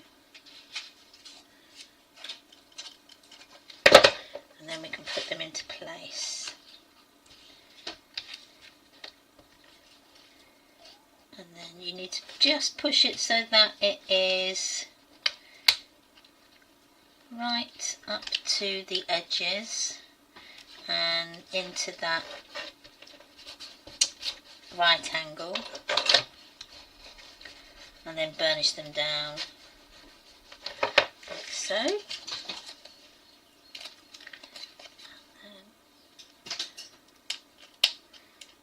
Take them off, and then we'll put this on. I think we'll do this last bit and then we'll break for some lunch. So then we can come back and do the twist and pop, and then we've really only got the covers to do, and then we can just decorate for the rest of the afternoon. So quite a nice, easy, chilled day. So we've put those on, so now you need to cut a square that is, I think this was 3 inches by 3 inches. We're going to cut it at 2 7/8 by 2 7/8 and then work from there. So if you try not to choose paper that's directional, try and choose some paper that doesn't matter if it goes the different ways. If you have got directional paper, then you'll need to cut out 2 squares rather than just the one. So let's cut this down to 2 7/8 by 2 7/8.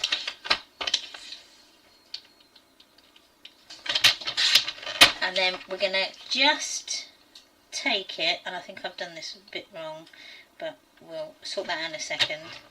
Right, so just take that to a diagonal, and what I've done is I've also put on our glue tab.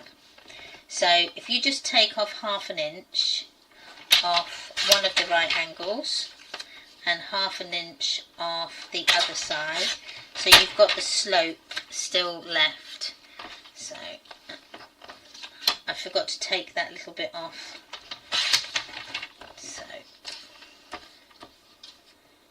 there we go, and then that side we should hopefully have a nice matte.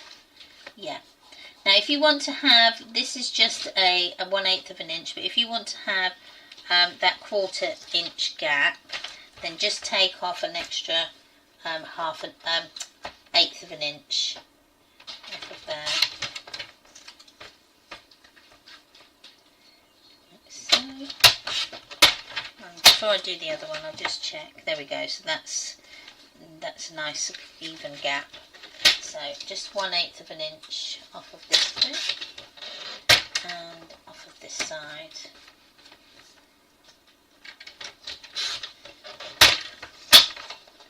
There we are, and then that can go there. But as you can see, I've got my directional paper is going the other way, but it's not too noticeable. It's only because I saw it, I thought that, but I'm going to leave it as. I don't think anybody will notice.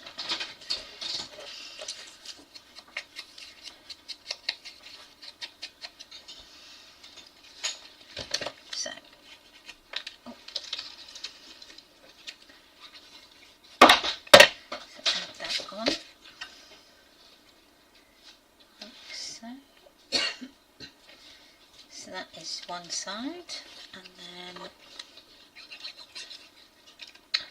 dropped it again, and then add that on there. Got glue everywhere.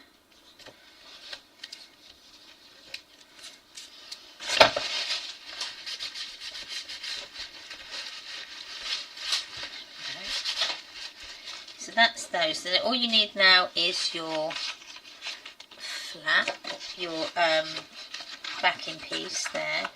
So I'm just going to see another set. Oh, let me turn it that way.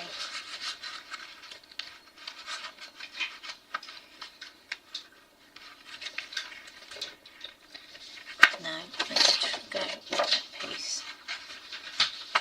So this was 6 by 6, and just push that in.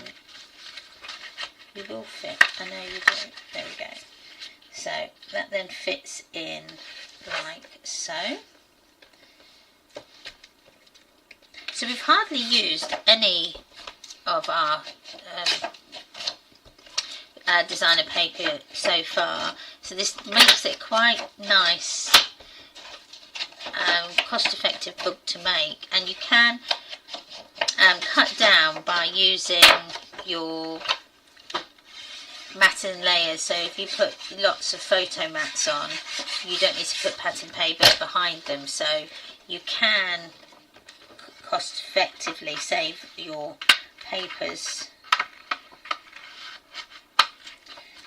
because you only need 2 sheets of pattern paper to do your 8 sides of your pages. So I'm just getting that in the right place. So that then is that page. I thought I'd put them the wrong. I thought I'd got them the wrong way. I was like, no, I have to have harped on about it. No, I haven't. I got it the right way. So that's that page. Now again, you can add a bit more bulk in here because it's quite a thin page. So you can add like a couple of photo mats in that side, and then you've got your tag to put in there, which we can do later on. So I think we'll leave it there and then come back after lunch. So it's now 12:30, so we'll come back at 1, and we can then do the twist and pop and then the front and the back covers as well. So have a good lunch everybody, and I'll see you back here at 1 o'clock.